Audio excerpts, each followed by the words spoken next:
For more than 3,000 years, we've treated the Odyssey as one of humanity's greatest myths. A world of monsters and witches and gods, and of course all of this is all myth, right? Well, what if some of these impossible places were real? Well, today I'm joined by Dr. Jack Viznik, better known as Lantern Jack, and he's here to explain the whole theory. He believes that parts of the Odyssey may preserve distorted memories of voyages that took place long before Homer, journeys beyond the Mediterranean into the North Atlantic, and possibly all the way to America. Because Homer describes a land where the summer days barely end, a harbor enclosed by enormous cliffs, an island where sailors lose track of where the sun rises and sets. Those clues could trace a route from Scotland to Iceland and all the way to Canada. This is obviously fantasy, right? Well, near Canada today lies the Bay of Fundy, a place of giant seals who bark like dogs, and one of the most powerful tidal whirlpools that appears exactly 3 times a day. Now, none of this proves that Odysseus himself discovered America. The theory is actually stranger than that. Perhaps an unknown ancient explorer may have made this amazing journey, returned home, and had his experiences transformed into the monsters and magical landscapes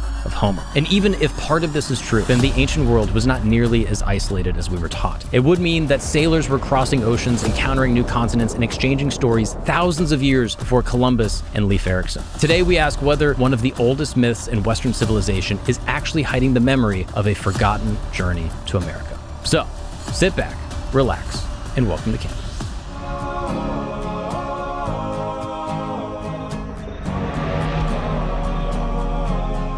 Dr. Jack Viznik, how are you? Doing great. Better known as Lantern Jack. I am a massive fan of your channel and of your podcast. You've made a video recently that I find absolutely fascinating with a video, or should I say an episode titled, Did Odysseus Discover America? Now, before we jump into that, there's a few things I want to say up top. First, for the viewer at home, yeah, dude, you may hear some disturbance during this episode. There is a band playing in the woods just adjacent to our tent here. So I apologize if you hear some drums or bass coming through. And secondly, could you just explain for the audience at home who you are and what is your background in Greek literature? Sure. So I have a PhD in classics, which means in the study of ancient Greek and Latin and the literature and history of those peoples. And I produce a podcast and YouTube channel called Ancient Greece Declassified, where I explore topics from the ancient world that are of interest or relevant to today. Amazing. Now, this episode that you did Odysseus discover America? People are probably hearing that and they're like, well, first off, Odysseus isn't a real guy, so no. And secondly, Christopher Columbus discovered America, so also no. Yeah. How would you start to break down this argument? What do you mean when you say, did Odysseus discover America? Right. So the title was tongue-in-cheek, and some might accuse me of clickbait, and I guilty. Whether or not Odysseus is a real character is explained early on as not the core issue there. The core issue is that we're not dealing with fiction in the modern sense, where some author sits at a desk and just conjures up a story from start to finish that has no bearing on reality. We're talking about an oral tradition that was operating over centuries. So even if there was a guy named Homer, which is debated, who finalized the final version that we have today, regardless of that, these stories were compiled and collected and developed and expanded over centuries. Like, we can tell that linguistically. And during those centuries, all kinds of mythological elements were incorporated. Probably real stories were incorporated. In fact, a lot of the bits from the Iliad about the Trojan War have had archaeological corroboration. That was Schliemann? Well, that was the first thing. But so Schliemann discovered Troy. And at the time, nobody thought that he would. So at the time, people thought that Troy was made up, but he discovered Troy. And then he also excavated certain Bronze Age palaces in the mainland of Greece that people also didn't think much of, or that they didn't really reflect the Homeric reality. But more recently, people have studied the Hittite archives. Now, the Hittites were the main power in what's now Turkey during the Bronze Age. And if there was a Trojan War, it probably was between the Hittites and the Greeks of the time, the so-called Achaeans that Homer refers to, over the region of Troy, which was a disputed area. It was both sides claimed that as their sphere of influence. This is in like Western Turkey in the modern day. Yes, exactly. Right. And so we have these Hittite archives that refer to a region, a city in that area called Wilusa. Now, if you take the word Wilusa and you put it through the sound changes that we know happen in Greek, namely initial w drops out, so it becomes Ilusa, and then an S sound between vowels drops out, so it becomes Ilua. It starts to sound like Ilion, which is the name of Troy in Homer's epics. Ah, Ilion. Yes. Interesting. Hence the Iliad. I see. Yeah. Oh, that's fascinating. Now, this sort of theory is kind of, correct me if I'm wrong, that maybe this idea that Homer, as we know, as maybe a person, as a collection of people, as a fictional character that is just sort of the pseudonym given to whomever, whatever collection of people collected and wrote this great epic poem, perhaps they are drawing on a knowledge at the time that there was some type of transatlantic travel, that perhaps some type of seafaring people went across the Atlantic, they went to Newfoundland, they went to the Caribbean, and they did this ostensibly thousands of years before Leif Erikson or Christopher Columbus. And there's little tiny threads that most people would miss when reading the epic that seem to reference a place beyond the waters of the Mediterranean. Could you take us through some of the more compelling lines that appear in the Odyssey that would lead someone to think like, oh, maybe this isn't some part of Greece, or maybe this isn't Italy? Like, what are the lines that you find the most interesting? Well, so I imagine that this is a shock to most viewers right now, what you just said. And I should say, first of all, that many people have actually conjectured an Atlantic or even transatlantic interpretation of the Odyssey. Okay, so this is not like a new idea. And that's because the text itself that we have says that Odysseus is traveling the ocean. Mm. And while, if you go on like Airbnb and you book a hotel in Greece, it'll say ocean view. There's no ocean views in Greece, and no Greek would ever confuse the ocean with the sea. Right. The Mediterranean is an inland sea. The Romans called it their own lake because it was fully enclosed by the Roman Empire. Right. Now, would someone say, oh, the dumb Greeks, 2,000 years ago, they thought it was an ocean? Well, we don't really see, in other texts, we don't really see a confusion between these terms. Right. So the Odyssey says that Odysseus is on the ocean, and it even says at one point that he crosses the ocean. And he comes to the Peirata Geis, or Peirata Gaius, the limits of the world. Mm. So that's the kind of the biggest direct statement in the actual text. The seafaring people at the time knew the difference between an ocean and a sea, and they would never mistake the Mediterranean as a sea. So when they're saying the ocean, this implies that this is going beyond the Strait of Gibraltar. This is somewhere in the Atlantic.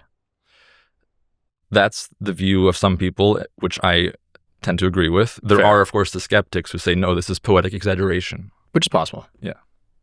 But we do know for a fact that the Phoenicians were out in the ocean at the time that Homer may have lived. In other words, at the time that these poems got their final form, the Phoenicians were already trading along the Atlantic coasts of what's now Spain or Portugal and northern Africa. Mm. And then earlier in the Bronze Age, we know for sure of indirect trade between the Mediterranean people and the Scandinavians, for example. For example, there are beads found in Scandinavian tombs that are from the Mediterranean. There are some bull and chariot iconography that seem related. As of yet, there is no smoking gun, there's no shipwreck of a Mediterranean ship in Scandinavia found yet. Right. Okay. Because they wouldn't wreck, dude. They'd be good. You know what I mean? These are good sailors. Hey, real quick. Most people who watch this channel aren't subscribed. And when you subscribe, you help the channel grow and you stay in the loop with every new drop. Religion Camp, History Camp, and Camp Gagnon. Now let's get back to it. Now, just as far as the timeline goes, Christopher Columbus, 1492. Yeah. Leif Erikson going to Newfoundland around 1000 AD, something like that. Yeah. When is the Odyssey assembled, and when are we talking about the time of Homer? What period is that? The scholarly estimates, because these are estimates, range from late 800s BC to early 600s BC. So let's say 820 BC to 675 BC. That's the window that we think these epic poems received their final form. We're talking 1,500 years before the Vikings here. Yeah. Like what, another 2,000 years before Columbus? Yes. I mean, that would be some pretty shocking information. If you're telling me like, oh, maybe some of these, Phoenicians or that someone was going to America, that's wild. It is. Now, what other threads in there would indicate that this is not someplace in the Mediterranean? Obviously, going to the ocean, you're like, all right, maybe it's flowery language. What else is pulling you that direction? Well, Christos, can you pull up the third image from the file? Yeah, there we go. So here, Odysseus' journey. Here's a list of the complete journey. And by the way, I need to say, that during the epic poem, Odysseus gives various accounts of who he is, what his name is, where he's from, and where he's been. Mm-hmm. And they're all different. Okay, this is why he's called, the liar. Yes, right? The unreliable narrator. Exactly. So he's a master of disguise, he's a master of storytelling. And what we think of as the travel narrative, the one that's in the movie and all the movies, that's the one he tells to the Phaeacians, second final stop in this outline. Mm. So he gives them the longest account of who he is and where he's been. Of course, he needs their sympathy to get home, so it might be implied in the poem that he's embellishing the story. Right. Okay. But in any case, this is the one we're going to be talking about today. This is the well-known travel narrative. And if you look at it, you see that there are multiple legs of this journey that take many days of sailing nonstop without sight of land. Mm-hmm. 9 days, again 9 days, 6 days, 9 days, and then 17 days. Okay, and it's implied in all these cases that no land is seen. It's not stated directly, but it makes sense. It stands to reason that these long legs of the trip involve not seeing land anywhere. Okay? Right. And for the guy listening right now, this is basically Troy, where, of course, Odysseus is battling, to Ismaris, to Cape Malea. Is that pronounced correctly? Yeah. And then 9 days go by. Yes. No land. Yes. And he goes to the Lotus Eaters, Cyclops, Aeolia. 9 more days near Ithaca, back to Aeolia. 6 more days. The Lastrygonians to then Circe's Isle, then to the land of the dead, back to Aea. Yeah. Back to the Sirens, and then the Scylla, and then Thrinacia, and then the Charybdis? Charybdis, my bad. Charybdis, which is an interesting name. And then 9 more days to Calypso's Isle, and then 17 days to Scheria, basically the... Scaria, my bad. Thank goodness you're here. And then back to Ithaca. So it's 17 days, even just that period is so long, but we'll get to that in a second. Yeah. So 9 days with no land in sight. Yeah. That would be hard to do in the Mediterranean. Exactly. And I should emphasize again that the text does not say no land was spotted for 17 days, but that's clearly implied. Right? Mm-hmm. So it has been long recognized that the Mediterranean Sea is an inland sea. It's full of narrow passages, of archipelagos, of many islands. You can't really sail anywhere in a straight line for more than a couple of days without seeing land. Okay, and it's like the biggest areas take a couple of days to cross. So since antiquity, people have noted that these distances don't fit in the Mediterranean. And since antiquity, they've said, well, it's just poetic exaggeration. Okay, most people. Okay, fair. When we get to So we have the Homeric epics at the end of the so-called Dark Ages. After the Bronze Age collapse around 1200 BC, you have like 400 years of Dark Ages where Greece forgets the art of writing. Then a new system of writing comes back, the alphabet, and it comes back at the same time as the Homeric poems appear, and those two phenomena might be related. That's a different rabbit hole. And then we get the more familiar authors we know of, like, Plato, Herodotus, Aristotle, so forth, right? For whom we know specific dates, where they lived, what they wrote, all that kind of stuff. And in those more familiar, well-documented authors, we learned that the Greeks had already kind of made a map of where they thought Odysseus had gone, mm-hmm. and they had made it in the Mediterranean. So like Thucydides, I think, reports that the Kerkyraeans, so Kerkyra or Corfu, is an island that's actually pretty close to Ithaca, okay? And the Kerkyraeans had already claimed in his day, in the 400s BC, that they were Scheria, land of the Phaeacians. I see. Now, that doesn't really make sense because Homer says that Scheria is again, beyond all inhabited lands. all other inhabited lands. So why would it be an island less than a day's sail away from Odysseus's home? Okay. And then people say, well, it only took 1 day for Odysseus to get to his home from Scheria. But that ship is described as traveling autonomously, like without any captain or oarsman. And it's going faster than a hawk flies. Now, a hawk is perhaps the fastest animal on the planet when it dives. Right. So this is clearly like a kind of magical link, right? So if you look at this chart again, I believe the storm at Cape Malea and the magical ship of the Phoenicians at the end, that's the beginning and end bracket of the magical outlandish journey. Mm-hmm. That's where we have a different travel narrative than you would expect from a return from Troy to Greece. Right. And I think that is where Homer, or whatever process crystallized these epics in the 800s and 700s BC, probably introduced a separate travel narrative into the story of Odysseus, which did not originally have any of this. Interesting. And in order to square all that for Homer, he had to be like, hey, they traveled at the speed of light. They traveled as fast as we can possibly imagine in order to, in the literary sense, square the circle of going from this land all the way back to Ithaca. Exactly. Where if it's just truly a day's sailing, you don't need to do that for the story's sake. Yes, exactly. And I should note that this idea that the fantastical travel narrative was introduced later is actually established among quite a few scholars. So famously Martin West, famous Homerist, he argued that the original Odyssey, so to speak, was a homecoming tale of a king who was delayed at war, came home after several years, and found his house in disorder. His wife is, surrounded by suitors. His son's life is in jeopardy, so he comes back in disguise. And so, it's the homecoming tale, kind of like the movie The Return, that came out last year, where he has to be disguised and find some local loyal friends and then take his throne back. I think that also he argued that the main travel narrative was incorporated later based on older stories such as the Archaeological and other fantastical or exotic travel narratives. Interesting.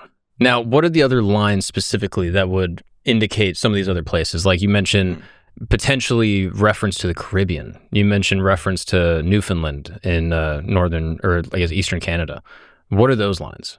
Okay, so one of the where is it? The Lystrogonians, if you look at the middle of that chart, the Lystrogonians live in a place called Telepylos, which means the faraway Pylos. And so it takes Odysseus 6 days and nights to get there from somewhere that already seems to be far away from Greece. Okay, and the narrator, which is actually Odysseus, said that in this land, the days are so long that a man could earn 2 wages if he doesn't need sleep.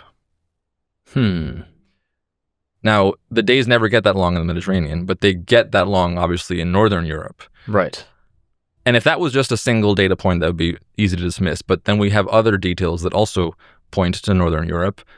First of all, the harbor is described as a kind of cliff harbor, or maybe cleft harbor. It's a narrow inlet between 2 vertical cliffs that are so close to each other that you could stand on either cliff and throw rocks at the ships below. And you'd be really hard-pressed to find anything like that in the Mediterranean. But those are common features of the Shetland Islands in Scotland and the Faroe Islands north of that, and perhaps certain parts of Norway. And then we get other details, like the Lystrogonians they're bigger than Odysseus and his men. And skeletal remains do show that, let's say, the Scandinavians of the Bronze Age were, on average, several centimeters taller than Mediterranean people. Right. The equatorial folks are a little bit shorter, and then people that live up in Scandinavia are quite tall. Well, that's not always true, because you also have, the Bantu Africans who are the tallest. Oh, really? Yeah. Oh, I always heard that as like a little factoid. Like near the equator, things are smaller. Animals, people, etc. I mean, I think it's a little more complicated. Fair, probably, almost certainly. Now, is it controversial in the time to think that the Greeks knew about Scandinavia? Well, they speak of the Hyperboreans, which are the super far northerners. But again, the standard scholarly view is that this is all, third or fourth hand information. Mm-hmm. So we know that there was an amber trade. Amber is found in like the Baltic area of northern Europe. And the Mycenaeans, the Bronze Age Greeks, they loved their amber. Mm-hmm. And the theory has always been that, well, amber was passed through like 4 or 5 intermediaries before it got to the Greeks in the Mediterranean. And so they would have heard, again, fourth or fifth hand accounts of these super far northerners, the Hyperboreans. That makes sense to me. Yeah. Right? Like there's a trade route. Yeah. It goes through some merchants, and then eventually these stories come with the trade of, there are these places with these crazy cliffs and the sun never sets and the people are really tall. Yeah. So that seems like a very logical, I don't even know why that would be controversial by historical standards. Like, do any scholars dispute that? Several scholars actually acknowledge that the Laestrygonian episode is informed by indirect accounts of the far north of Europe. What they don't acknowledge is that they represent a memory of a Mediterranean vessel actually reaching that area and observing it directly. And you're thinking, you would say that it is possible, at least. Possible. I see. That's interesting. And we know that this type of voyage did happen later in antiquity. Famously, Pythias of Massalia. Massalia is what's now Marseille in the south of France. Okay, so Pythias of Massalia did reach almost certainly either Norway or Iceland. He called it Thule. You've seen those Thule backpacks? Absolutely. That's like the end of the earth kind of land. Okay, and then there's also an earlier lost so-called the Massaliot Periplus, like 500s or 600 BC. Lost text, but we know of it, that also mentions a journey to the far north of Europe. Okay, so we know that like 1,000 years after the Minoans, let's say, the Greeks did go up there, at least a few. Right. Okay, so it was possible, and it did happen in what we call antiquity. I guess the question is, could somebody before Homer have done that? I see. Now, why do we need that if this sort of story interpolation through trade account does the explanation for us? Like, why would you speculate even further on the idea of an actual vessel pre-Homeric going to Scandinavia? Well, the story is, it's like presented kind of what we would call cinematically as a first-person view of a ship entering this harbor, right? Mm-hmm. So it's presented as an eyewitness account of somebody coming by sea into this harbor and then scaling the cliff and looking around. And there's all these details that also are intriguing. For example, the people that live there, they have a palace or a main hall, and they have a meeting place where they assemble. And this is reminiscent of later like Viking society, where there's like a main hall and there's the so-called thing. The word thing referred to actually the public assembly of the the Vikings. And Odysseus is surprised that he doesn't see any fields being cultivated. Okay, and this in antiquity, in the Bronze Age, Scandinavia, let's say, or the north of Scotland, they were agricultural by this point, but they didn't have the kind of obvious agriculture that the Mediterranean had in terms of like vineyards and terraces and olive groves, stuff like that. So this seems to fit plausibly here, okay? A Mediterranean mariner coming to this faraway land, observing the societal structure. They have wagons, they have a timber kind of industry, they have a meeting place, they have a social structure. They weirdly don't have any fields. They have these vertical cliffs that you don't find in the Mediterranean, and they're taller, and the day lasts way longer than it does back home. So these are a lot of different details that come together. When you lay it out like that, it's like, they're describing Norway, like almost undoubtedly. It's like what it feels like to me. And then what did you say? The Vikings were not as sort of obviously agrarian because they were seafaring and able to kind of like go grab other people's stuff? Well, it's more because the climate up there it's very cold, right? So you have a much shorter window to plant things, and they relied more on like pasture and livestock. And pillaging. There you go. A little bit of pillaging here. Yes. That's interesting. Okay, so at this point, I'm happy to go with you, and I'll concede. I'm like, all right, As the staunch skeptic and classical scholar that I am, sure, the pre-Homeric people probably knew about Scandinavia. Maybe a vessel even went up there. But the transatlantic stuff, this is just poppycock. There's no way, right? Well, let's see. So after after the Laestrygonians, they go to the island of Aea, Circe's isle. Okay, and this isle is uninhabited. Okay, Circe is a goddess. Okay, so there's this divine presence there, but besides this goddess, there's no habitation on this island. Now that's strange. Okay, it's very hard to find an uninhabited island. Okay, at this point in the Mediterranean, everything's going to be inhabited. Yeah. It's also said to be surrounded by a limitless sea. So when you're on this island, you cannot see any land anywhere else. Okay, so it's also remote. Again, not that many islands in the Mediterranean have that feature. And then there's a few strange lines that I mentioned on my episode. If you want to revisit them, we could do. But there's some lines there where there seems to be some kind of solar confusion, where the Odysseus and his men, they're not sure where the sun rises and sets, and they don't know where east and west is. Which again, it could be just a lot of fog, but he doesn't say fog, and Homer does explicitly mention fog other places. So if it's not fog, what else could explain not knowing where the sun rises and sets and where east and west is? That could be that you're so far north now, even further north than the Laestrygonians, that the North Star is above you, so you don't really know where north is, and the sun spends most of the day in the summertime going around the horizon. It might dip under the horizon for like an hour, but that's again really confusing if you've grown up with the sun going like this, right? Every day. And like even to this day, if we were to go to the Arctic Circle, you and I, yeah, the sun would kind of just be going around us, exactly, and the North Star would be directly above us. And if we were skilled sailors with our sextants, we would be quite confused. Yes. Interesting. Now, what is that land? Is there a land that's like an island, perhaps, that's inhabitable there? I assume it's all ice. So there's a lot of different theories. Okay, I went into this trying to make my own, guess. Okay.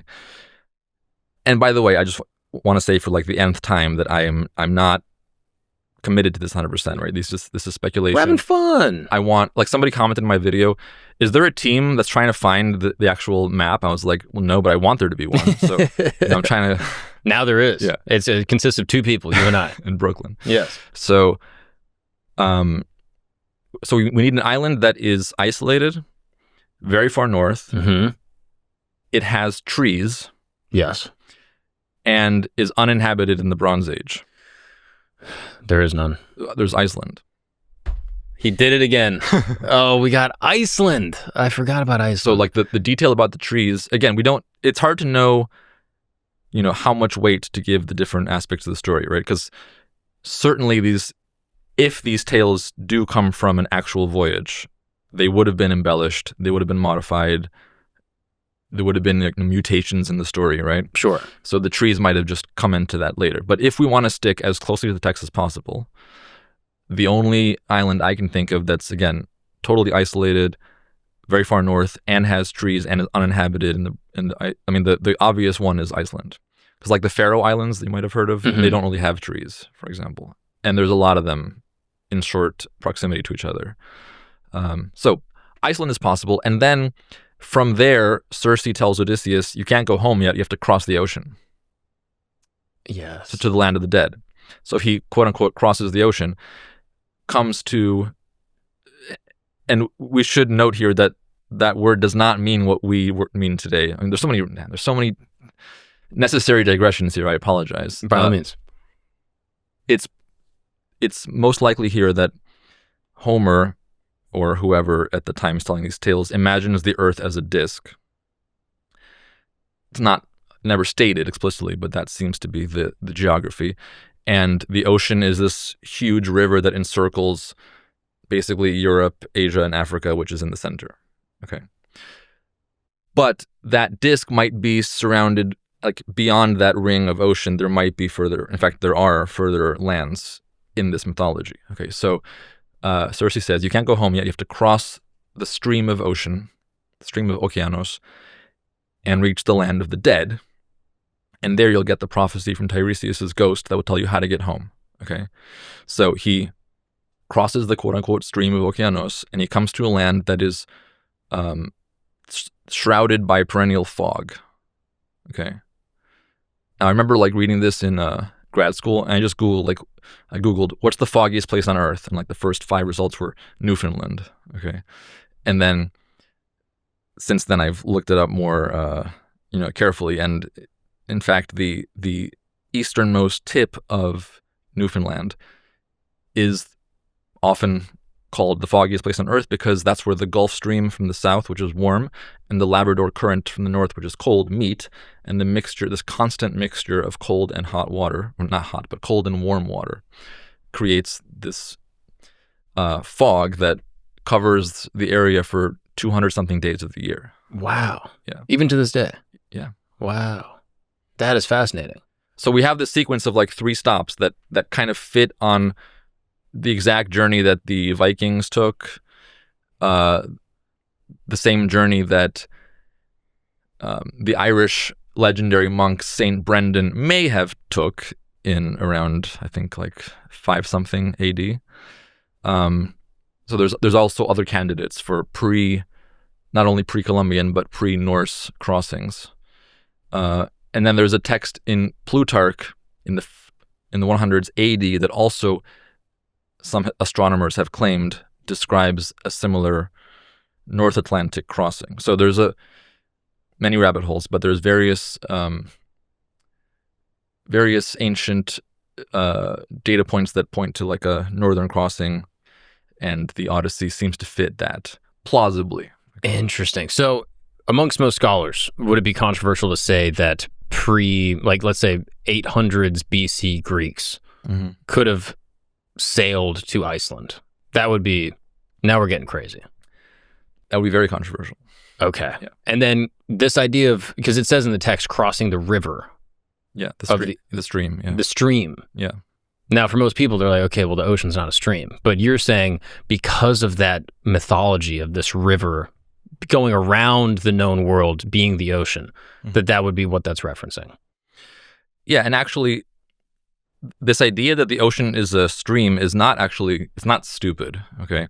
If you're a Mediterranean civilization and you get through the Straits of Gibraltar, what you encounter is a strong current, the so-called Canary Current, which is part of the North Atlantic gyre, which has the Gulf Stream. So the Gulf Stream and the Canary Current are part of this never-ceasing huge gyre that circles around the Atlantic, and that's the gyre that the European colonial seafarers used. Right. It's like an ocean highway, basically. So when you're looking at a map, it's an ocean, but if you're a sailor and this is the way that you navigate the world, it is effectively a stream because there's a current that will just pull you if you get into it all the way to...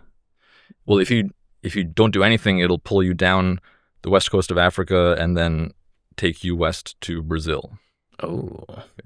And similarly, if you head through the Red Sea in Egypt to the Indian Ocean, you'll also find a gyre there. So the two kind of choke points through which the Greeks or Phoenicians could have accessed oceans, in both cases, you would immediately be met with a strong current. So in both cases, it seems like you're dealing with a stream. Interesting. So it's not a dumb idea. Right. This mythology of like, oh, these dummies thought there was a stream going around the world. It's like, well, if you're on a ship and this thing is pulling you, it is a stream quite literally because it's a Gulf Stream and it's pulling you through the ocean. Yep. That is fascinating. And now the foggy part, there's a lot of foggy places. Is there anything else that would indicate that perhaps this place is in North America? Well, here the plot gets more entangled because there are several places later on in the journey that, can be plausibly mapped in that area of what's now Eastern Canada. The problem is that in Homer's text, after the land of the dead, which might be Newfoundland, Odysseus goes back to Aea. So if that's Iceland, then he's back away from North America. Now, Man, it's so hard to know where to go here because there's so many threads here. Okay, but so one thing I go over in my video is that we should not, if this is a memory of an older voyage, okay, we should not expect the order we get in Homer to be the exact original order. Mm-hmm. Okay. I actually think that there's textual reasons to believe that Circe might not have been present in the original story. Okay, so those lines about solar confusion I mentioned earlier, both of those were flagged by ancient scholars as being suspect because they don't fit what's in the surrounding lines. Okay, so for example, the lines about not knowing where the sun rises and sets. And here, Christos, you want to pull up the text? I think it's called Aeolus passage. Okay, so midway down. Okay, so in the final lines of this passage is where we get the claim, we can't tell east from west, the dawn from the dusk, nor where the sun that lights our lives goes under earth, nor where it rises. So that's the solar confusion. Okay, Mm-hmm. But right before that, it says all day long until the sun went down, we sat and feasted, and then when the sun had set and night came, we did this and that. So you have a few lines that make it sound like a normal day and night cycle. They know where the sun is. Exactly, and then suddenly it's like, oh, we don't know where the sun rises and sets. Okay, It seems like these perhaps are two different places. or it could be that in the hundreds of years where the story was accumulating features and evolving, somebody added something to a previous version. Okay. So my one guess that I have here is that the original version could have been the following: they reach a far northern island that's uninhabited. They don't know where the sun rises and sets. There's little food there because it's, let's say, Iceland, right? So they eat whatever they can. They eat like pigs, whatever they can find, maybe acorns or whatever, right? Then they don't know how to leave that place. So then the night comes, and the night lasts for 6 months. And then finally, when the days grow long again, they're able to leave. Okay. And then Homer's like, ooh, instead of them foraging like pigs during 6 months of darkness, I'm going to make a witch who turns them into pigs. And then Odysseus seduces her, and then they stay for a year. But I forget to delete these lines here and there that speak of solar confusion. Okay. So again, we're in speculation territory here, but you could make the case that there is evidence of an older narrative of a far northern region with solar confusion, upon which Homer grafts this enchanting witch Fascinating story. Okay. Now, to be clear, this is, for anyone that is like maybe forgetting, this is not the claim that Odysseus is a real person that did this literal voyage, but more so that Homer's chilling and he hears a story about a sailor that goes to Iceland and is like, dude, there was no food. We had to eat acorns. Like, I felt like I was a pig up there. Like, I was just eating whatever I could find on the ground. I barely survived. A bunch of my men died, but then I told them we're going to get back on the ship. We're going back to Greece. Yeah. And if that is true, it absolutely rewrites our understanding of, sea voyage at this time. Yeah. And it seems like these texts are referencing something that could be just pure speculation interpreted in that way. Yeah. That is fascinating. Okay, so now let's go back to the outline of the journey. So let's assume, for the sake of argument, that Homer added Circe, the witch. Okay. If you remove the second visit to Aeolus, which he might have had poetic reasons to add there. Sure. Then there's a good case that several people have made that more features fit the North American regions near Newfoundland. Okay, so for example, Scylla and Charybdis has been suggested fits the Bay of Fundy in Canada, which has the most violent tides in the world. Charybdis is a dangerous whirlpool. And then Scylla is a monster with 6 heads that look and bark like dogs. The Bay of Fundy also has one of the largest populations of seals in the world. Wow. And people commented on my video like, there are seals in the Mediterranean. True, there are, but they're not nearly as big as the gray seals of the North Atlantic, which are so big they actually eat smaller seals. There are never as large populations as you find in the Bay of Fundy. And again, the original story might have been like, whoa, we came to this bay which had like extremely dangerous tides and more like these seals that were like 10 times bigger than normal seals. And then over centuries that became a multi-headed monster and a whirlpool, Wow. That's fascinating. Yeah, I could see a sailor coming back being like, dude, you would not believe it. Yeah. Like the ocean almost ate our whole boat and there were these barking dog swimming things. Yeah.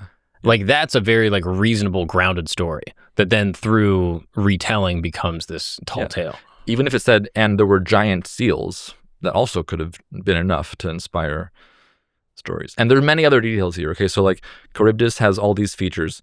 It's a whirlpool that sucks down the brine and spits it out 3 times a day.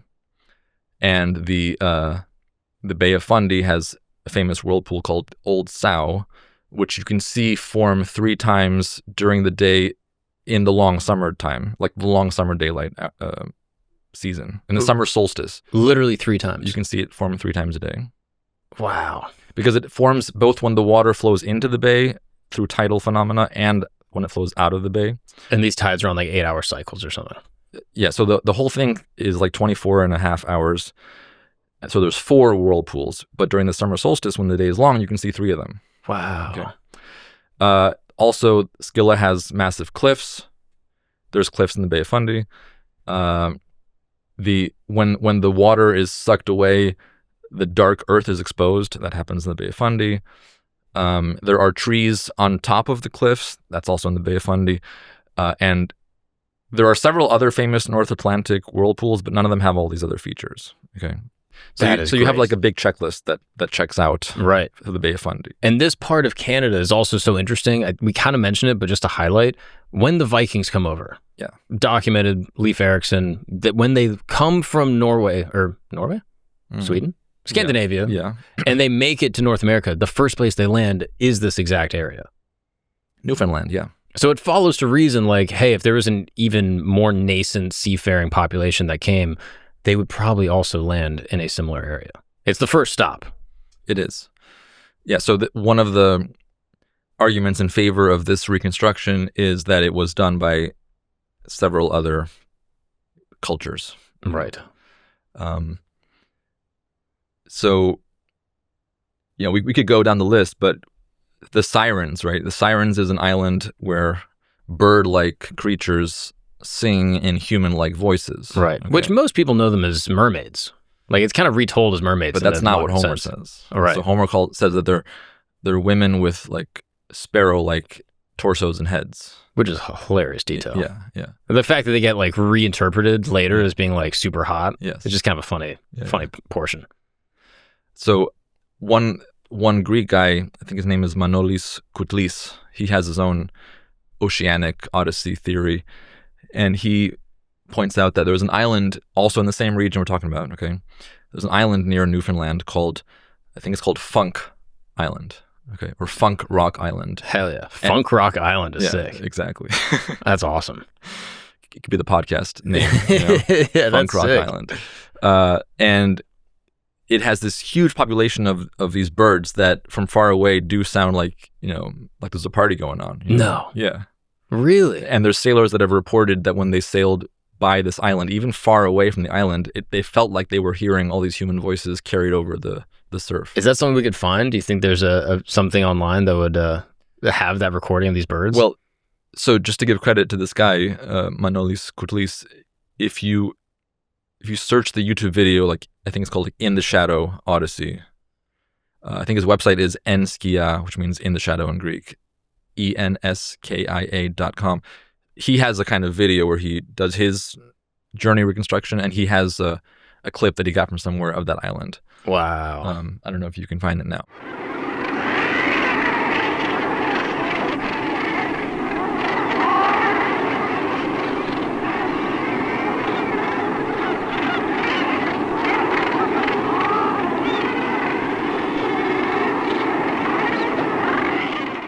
I'm not claiming to have a full itinerary here. Of course, I'm just saying that there's some really interesting.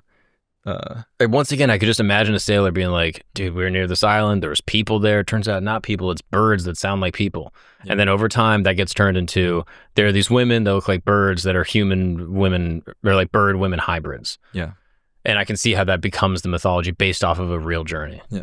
Hey guys, we're going to take a break really quick because if you know me, you know I'm constantly trying to find the perfect level of stimulation. Yeah, I want enough energy at the beginning of the day to go to the gym, be a good dad, and then record a 3-hour podcast about like ancient civilizations or the Knights Templar or something like that. So, I like a little caffeine, but if I do too much caffeine, I can start to hear my own heartbeat coming through my chest. And that is where mud water comes in. Mud water is a coffee alternative made with functional mushrooms and adaptogens with about like 1/7 the caffeine of a regular cup of coffee. So you're going to get that morning ritual. You're going to get the focused energy without feeling like you're cracked out or without the crash that you get from caffeine.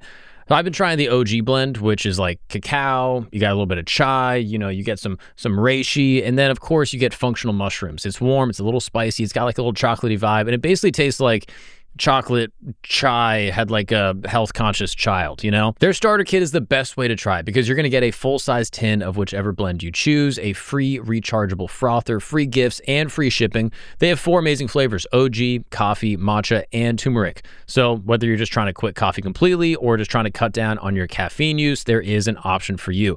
If you want to make the switch to cleaner energy, go to mudwater.com/camp and grab the starter kit. Use the code CAMP when you check out to get up to 43% off. The frother alone is absolutely worth it. That's right, up to 43% off with the code CAMP at mudwtr.com. Go to mudwater.com/camp, and after you check out, make sure you tell them that the good folks here at Camp sent you. It really helps out the show. Now let's get back to it. Hey guys, we're going to take a break really quick because it's summertime, and I got to tell you something. There's a specific point every summer where you realize that your entire personal style has just been like the same jacket or the same pair of shoes, and that's why I've been rocking with GLD. You see it on my neck. I wear it in every single episode. I wear it all the time. I mean, look at this. The first thing I noticed when I picked it up is like the weight. It's genuinely substantial. It feels great. It has like an actual an actual texture to it. It's awesome. And the details look even better in person. I didn't expect it. The website, it looks good, but when it's in my hand and around my neck, it actually is way better. I got this crucifix here. Of course, I'm Catholic. I got to represent Jesus Christ. And I wear it while I'm recording, while I'm going out, traveling, even when I'm sleeping, even when I'm showering. And it's great. I don't have to completely reinvent my wardrobe. Just one little chain elevates all my looks. GLD has chains and pendants and bracelets and watches at pretty much every price point. You can get the 18-karat gold plated piece like this, along with options in solid gold and even natural diamonds. GLD also has more than 2 million customers and over 50,000 5-star reviews, and every piece is guaranteed for life. So whether you want something subtle or you want a piece that completely changes your outfit, GLD makes it easy to upgrade your style without having to overthink it, and of course, without having to break the bank. And great news, for a limited time, if you are listening to this right now, if you are a camper, you are going to get an insane deal. When you use the code CAMP, C-A-M-P, you're going to get 40% off at GLD.com. 40% off with the code CAMP at GLD.com. And after you purchase, they're going to ask how you heard about them. Make sure you tell them that Mark and Christos from the campsite sent you. Now let's get back to the show. One last thing I will say, though, is the land of the sun's cattle. You've heard of this story, right? Mm-hmm. So they come to, after Scylla and Charybdis, they come to an island of Helios where there are cattle, and the ghost of the prophet Tiresias had warned Odysseus, if you guys eat any of these cattle, you're not going to go home. Yes, it's a classic Garden of Eden type vibe. Exactly. Don't eat this one cattle. It's the only thing you need to do. Yeah, refrain from the barbecue. And what happens? You can. So they get to this island, and there's all these, cows walking around, and the strange thing is they're not tended by any herdsmen. There's nobody tending these flocks. They're just kind of out there, okay? And one objection I got to my video in a lot of comments was like, there's no cattle in North America before colonization. That's a good point. I was going to say the same thing. Which is true. But if you go right north of the Bay of Fundy, a bit northeast, there's an island there. I forget what it's called. You can look it up. And that's where some people have thought Thrinacia is, the island of the sun, and there were caribou there. No. Yeah. Now, caribou are really would be really strange to a Mediterranean observer, right? They're as big as cows. Mm-hmm. They're not domesticated, so there's no herdsman leading them around. They're just kind of out there grazing. Oh, Lantern Jack, you're doing it again. I love this. Oh, wow. And now, is there anything else in the retelling that would indicate that it's a cow, but there's something a little special about it? Yeah, well, when his men succumb to their hunger and actually slaughter a cow, I think the meat keeps moving.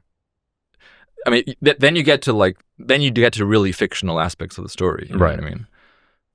Is there any danger with eating a caribou? I don't know, but I wonder if that warning is sort of baked into like an anthropology, like, hey, these caribou will kill you, or something like that, or like there's a danger that goes along with it. So there's a warning that sort of, supersedes the men, like, hey, don't eat the caribou. So I haven't, there's over 20 books that have been written trying to explain an oceanic voyage of Odysseus. I haven't read them. Fair. I actually have not encountered the caribou idea. I just kind of looked myself to see what could be interpreted as breaking news, as cows without herdsmen. And they're indigenous to that island. Potentially. There's a few thorns in this idea, okay. Which is that this island does not only have cows, but also has sheep. Okay. Now, there definitely were no sheep in North America. Okay. Then again, you could say that Homer added this detail. Mm-hmm. And then you could say, well, why would he add that detail? Well, because the way the epic tradition works is that every bard memorizes thousands of phrases that fit into the line in certain metrical ways. Okay. So if I tell you, describe to me a beautiful garden, you instantly have 20 lines memorized that you can mix and match and put together and describe a generic beautiful garden. And it's always going to have olive trees and fig trees and, a gentle stream and a delicious west wing bringing refreshment, west wind, sorry. So it could be that the kind of pressures of the genre made the mention of herds, it kind of just sucked in this mention of sheep as well.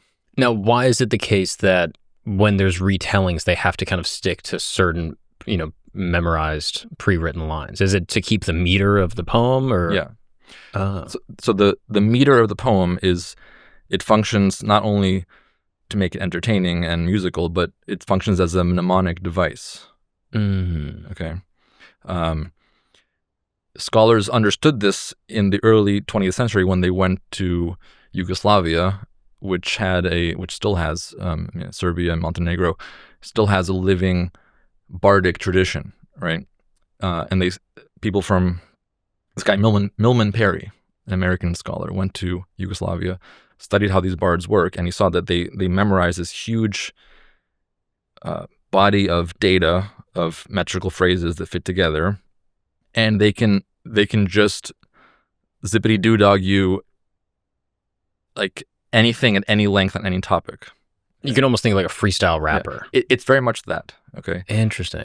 There's words like a freestyle rapper will use that, like, whenever I say this word, I'm going to rhyme it with this word. Exactly. And I have my anchor points. And then the things that I can add in, I can do at liberty, but I need these anchors in order to make the rhyme work. Yes. And it's the same thing with these poems. Yeah.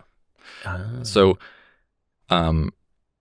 if you look at the description of Phaeacia or Calypso's Isle or other places, you'll see a lot of lines repeat. And that's because they're part of this kind of automatic repertoire that comes to mind when you start doing this. And that's important when considering this caribou idea or the sheep or things like that, because it kind of maybe flattens the true reality, which would be perhaps seeing an island, into something that's a little bit more poetic. But when you're reading through the lines of the poem, you're like, oh, there might have been something that was kind of omitted here that might reveal like a greater truth, such as transatlantic sea travel. Yeah, right. So like when Odysseus is being sucked into the whirlpool of Charybdis and he grabs onto a fig tree above the cliff, there are no like fig fruit trees in North America natively. But so you could say, well, so he's not in North America, right? But there are trees that are fig-like in their leaf structure, but also like that's such an unimportant detail. I think the most likely thing is that when the poet, the bard, is performing and he needs to have some tree that he holds on to. Fig rhymes with whatever. Whatever tree fits the meter and is plausible gets inserted there. Yes. Without even thinking. Like it's just like you're in the zone, you're flowing, right? Like you're rapping and right. I could see a rapper being like, yo, I took a toke and then I looked up, I saw a tree of oak. It's like you didn't really see an oak tree, but for the rhyme, you need to say oak. So it just kind of fits. And it doesn't mean that you didn't have this experience. You're just pulling in details that rhyme with what the meter is. Yeah. That is just so interesting. Okay. As we move forward, we go from Charybdis, this place that comes next. Ogygia. Ooh. Calypso's Isle. They went for 9 days. So, here Odysseus's ship is destroyed, right? And so he drifts for 9 days. So it's going to be slower than a sailing journey. Okay. But then from Ogygia to the Phaeacians, he builds a raft with a mast and a sail. So that's a sailing voyage. That's going to be much faster. So we have 9 days drifting and then 17 days sailing. And that's like on the scale of going from North America back to Europe, Not exact. I mean, it's plausible. Right. Okay. So a lot of people, even in antiquity, people thought Ogygia must be an Atlantic island, perhaps the Azores or Madeira. Or Atlantis. Well, or Plato later used those early stories to inspire his story of Atlantis. Fascinating. Potentially. Now, do you have any type of a theory about where Ogygia could be? Well, you're pushing me into territory that I don't have an expertise on. Okay, fair. This is not you as Dr. Jack. This is just you as Jack right now. In this part of the episode. Yeah. So I'm just having fun here. Okay. Yeah. This is not. I'm not going to publish a peer-reviewed paper on this. Fair. So I think a lot of people have suggested the Azores for Ogygia, and that makes sense because if you're going to go from North America, it makes sense in this context. If you're going to go from North America to Europe, you're going to take the northern arc of the North Atlantic Gyre, and that's going to take you through the Azores, very likely. And it's conceivable that this checks out. Another possibility is that again, now we're going into real crazy territory. Is that Ogygia could be Bermuda? Amazing. And then the Phaeacians. So like you need to work in the Phaeacians and Calypso as two stops between North America potentially and the Mediterranean Sea. Okay, so possibly Ogygia is Bermuda, the Phaeacians are the Azores, and then we get back to Europe. Or possibly Ogygia is the Azores, as has often been suggested, and then the Phaeacians are somewhere in Western Europe. Maybe the Phoenician colony of Gadara or Cadiz in Spain, or maybe some other place in Western Europe. That's probably also very likely a fantasy land that Homer makes up in order to get Odysseus from this almost magical realm back into the familiar geography of the Eastern Mediterranean. Right. Now, what's going on Ogygia? So Odysseus is stranded for, 7 or 8 years on this island in the middle of nowhere. So he's stranded there with the nymph Calypso who wants to marry him. She wants him to be immortal. He doesn't want to be immortal. He wants to go home.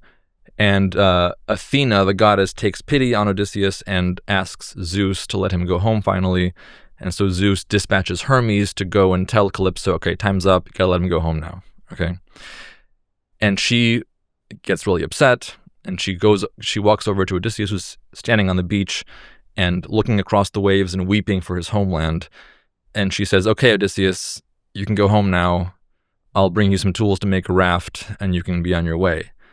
And he looks at her, ever suspicious of everybody, and says, "What trickery is this?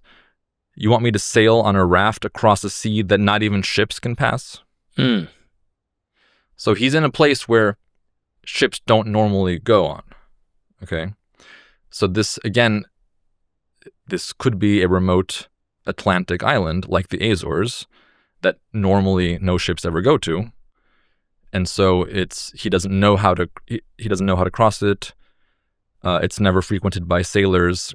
And he asks her, like, how do I even do this? And she says, well, just keep the polar star. She calls it the bear, but the bear means Ursa Minor, which means the polar star, the North Star.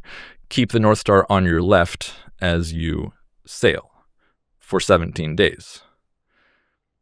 Again, that cannot fit in the Mediterranean because the implication is that he doesn't see any land for 17 days. Right. So it's a 17-day eastward journey with an almost constant wind pushing him eastward, and he's steering his raft with the polar star on the left so that he's going eastward. So the Azores fits that. Now, is there any other description of the island? Like what it looked like, who the people were that were there outside of obviously the mystical kind of godlike features? Well, it's also uninhabited besides Calypso, which again fits the Azores because they were not inhabited as far as we can tell in ancient times. And then there are people who have gone into more details of the actual description. I haven't, so I don't want to, pretend, but there's people that have written about the Azores. Yeah. Interesting. Are there any descriptions of a beautiful Caribbean island where they're like, Odysseus looked in the water and it was perfectly blue and there was some coconuts or anything like that? Well, I think if there is any... Okay, so the Caribbean doesn't really fit this itinerary that we've been discussing, most likely. It's possible that there was a Phoenician expedition that did reach the Caribbean. Possible. Plausible. Maybe. Because we have these two later accounts in the Aristotelian corpus and in Diodorus Siculus. So we're talking the 300s and then I think the 2nd century or 1st century BC. Two accounts that seem to tell the same story of Phoenicians getting blown off course in the Atlantic and finding an island paradise. Okay. And in this island paradise, like there was just so much lush vegetation and fruits growing everywhere that life was so easy that they wanted to the Carthaginians wanted to just pack up and leave there and live there. And the state was so afraid of the homeland getting depopulated that they banned all further expeditions to this island paradise. Okay. So there have been speculations that some Phoenician, and the Carthaginians are Phoenicians, okay, that some Carthaginian or Phoenician vessel got blown off course outside of Gibraltar and landed in the Caribbean. Okay, that's been speculated. Another data point here is that the Italian scientist and author Lucio Russo has argued that the lines of longitude given in certain maps, ancient maps, for the so-called Blessed Isles, also fit the Caribbean. Really? Yeah. And what lines of longitude are we talking about? Well, Christos, you can pull out a map called the Lesser Antilles, I think. I love a map. Okay. So those are the Lesser Antilles. They have islands such as Trinidad and Tobago, other famous, current vacation paradises. Right. So in Hellenistic and Roman era texts that describe geography, various ancient geographers tried to give a longitudinal coordinates for the so-called Islands of the Blessed. And this Italian scientist, Lucio Russo, has argued, based on several reconstructions of these texts, okay, there's a lot of room for debate here, but he argues that he can reconstruct the coordinates given by the astronomer Hipparchus in around 100 BC, and that those coordinates line up perfectly with the Lesser Antilles. Interesting. Okay. So that would speak to at least a knowledge of those islands. What year roughly? Well, so Hipparchus would have given this around 100 BC, but that could have been based on earlier voyages. I should note that the period of most extensive Greek exploration was like 330 BC to like 200 BC, and almost all texts from that period have been lost.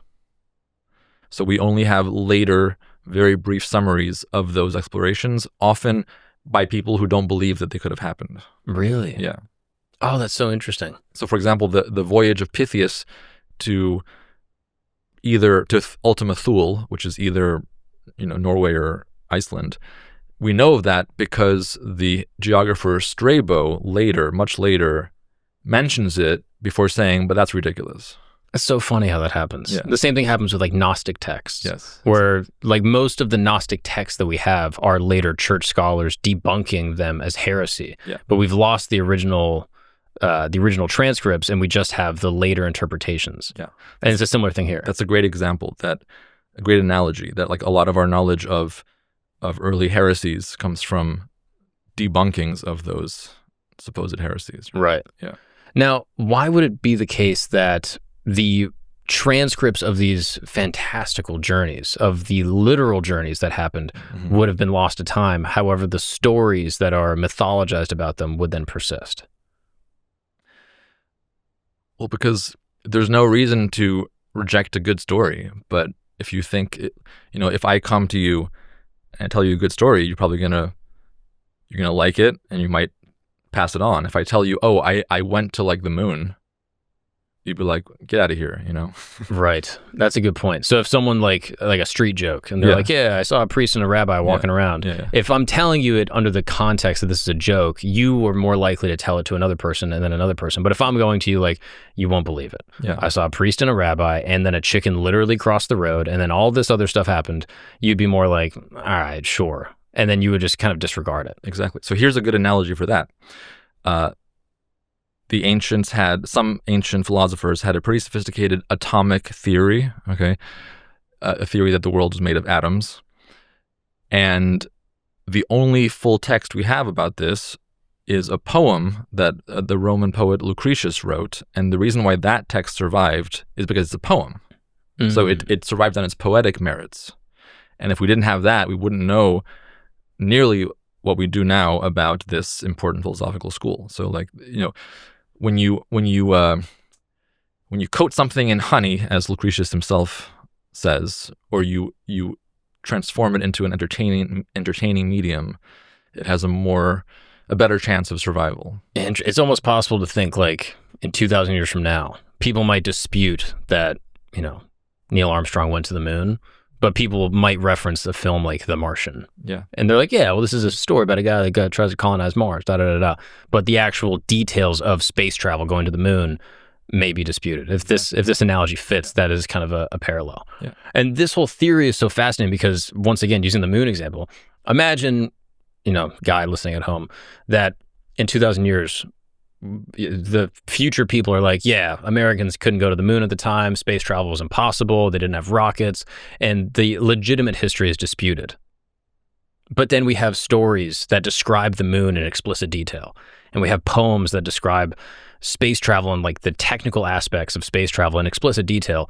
The people in 2,000 years are going to be like, well, if they couldn't go to the moon, how do they know these things? Or how do they have these vivid details in these stories that predate what we understand about space travel? And the only explanation is, oh, well, we did actually go to the moon prior to when this future civilization thought we did, which is kind of what we're speculating about now. I think you hit the nail on the head. Like this idea of using the Odyssey to try and speculate on a pre-Homeric voyage into the Atlantic Ocean, and perhaps beyond, is very much like somebody 1,000 years from now using The Martian, the novel The Martian, to understand what the Apollo program or what the Mars rover program might have found. Right. That's and obviously Andy Weir did his research, right? Right, based off real science. Yeah, and I'm not saying Homer did his research, but he certainly would have used, he would have used the stories available. He's not the Homeric. The epic poets do not create from scratch. Right. As we found with Troy, right? For the longest time, it was like the city's obviously not real. This war was obviously not, it didn't happen. Yeah. And as time has gone on, it seems to be the case that no, Troy was perhaps a real city and that there was some type of battle that happened in this actual place. And sure, the details and what catalyzes the battle is certainly mythologized, but the actual events of an actual battle very likely occurred. Troy was almost certainly a real city. The Hittites and Greeks almost certainly vied for control over it. And there was a local ruler named in the Hittite archives Alaksandu, which if it sounds like Alexander, it is. And so this one archive shows us that there was a Greek-speaking ruler in an area claimed by the Hittites. So just from that, we see the Hittites and Greeks are vying for control over this area, right? Right. And the name matches the name given by Homer. Right. And the name of the city matches the name given by Homer. Okay, so if the Iliad has these threads of truth to it, why would the Odyssey not also have these threads of truth to it? Exactly. And in fact, now that we know more about the so-called Sea Peoples, a lot of the Odyssey has echoes of the Sea People voyages. But that's another thread. I don't know. But like the Phoenicians, these were master sailors. Yes. Like why is there so much resistance from the mainstream historical community, if there is such a thing, as a part of speech, that would resist these, threads as being perhaps evidence of transatlantic travel prior to Leif Erikson? I wouldn't say it's resistance so much as it is indifference. Okay. Like, I'll tell you a quick story. When I was starting my podcast as a grad student, one of my first interviews was with Richard Martin, who's one of the great Homeric scholars of our time at Stanford. And as I was in his office, like unpacking my microphones and cables and everything, he says to me, "You're not Slick Eddie, are you?" And I was like, "No, who's that?" He's like, "Oh, this guy's been emailing me, asking me like where Odysseus went. I just want to make sure that we're not going to talk about that." And I was like, no, I'm not here for that. Which just goes to show you that scholars just haven't really cared about Homeric geography for several decades now. It's not that they study it and dismiss these theories. Like, it's just not part of what Homeric scholarship has been focused on. Right.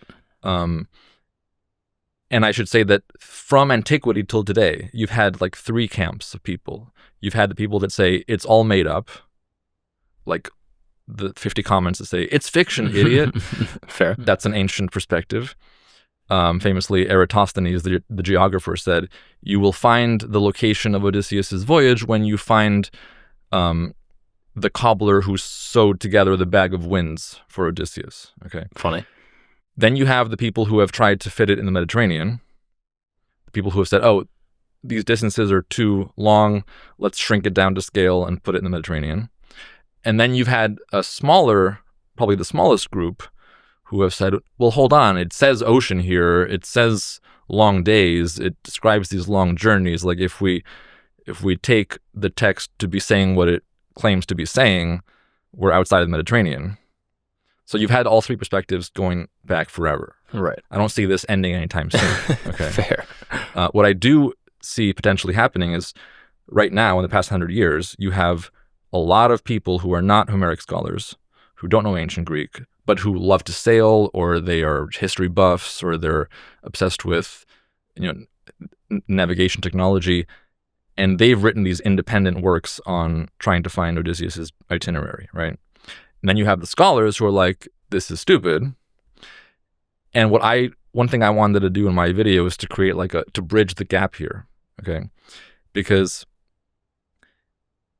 these independent researchers, they all succumb to a few fatal flaws that are instantly apparent to all the scholars. And I think if they could just stop making those two fundamental mistakes, they could come closer to what would be scholarly acceptable by the scholars. Okay. Right. And those mistakes are, they try to begin and end the journey at Troy and Ithaca. But the scholarship has shown that the travel narrative is a later addition to the story. Okay, so a lot of people say if he went into the ocean, you would expect him to describe Gibraltar. Well, not if Homer copy-pasted an Atlantic journey into an otherwise Mediterranean journey, beginning and ending with these two magical episodes, the storm and the Phaeacian robot ship. Okay. So I would say if anybody wants to, like, if anybody's going to form a group trying to reconstruct some Bronze Age Atlantic voyages, forget about Troy and forget about Ithaca, and also do not try to create one long itinerary, because Homer or whoever other bard put this together might not have preserved the order of the original voyage. Right. Okay. They're not looking at it as a literal chronology. Yeah. They're using these different places from these different stories to paint a picture that's convenient for the narrative. Yes. Right. Are you familiar with the book, and Christos, I'm going to need you to look this up so I can get the actual title, Pigs, Witches, War, and something else? It's a famous 70s anthropology book that basically the book is arguing for this idea of, he calls it cultural materialism. Yes, this guy, Cows, Pigs, Wars, and Witches by Marvin Harris. Mm-hmm.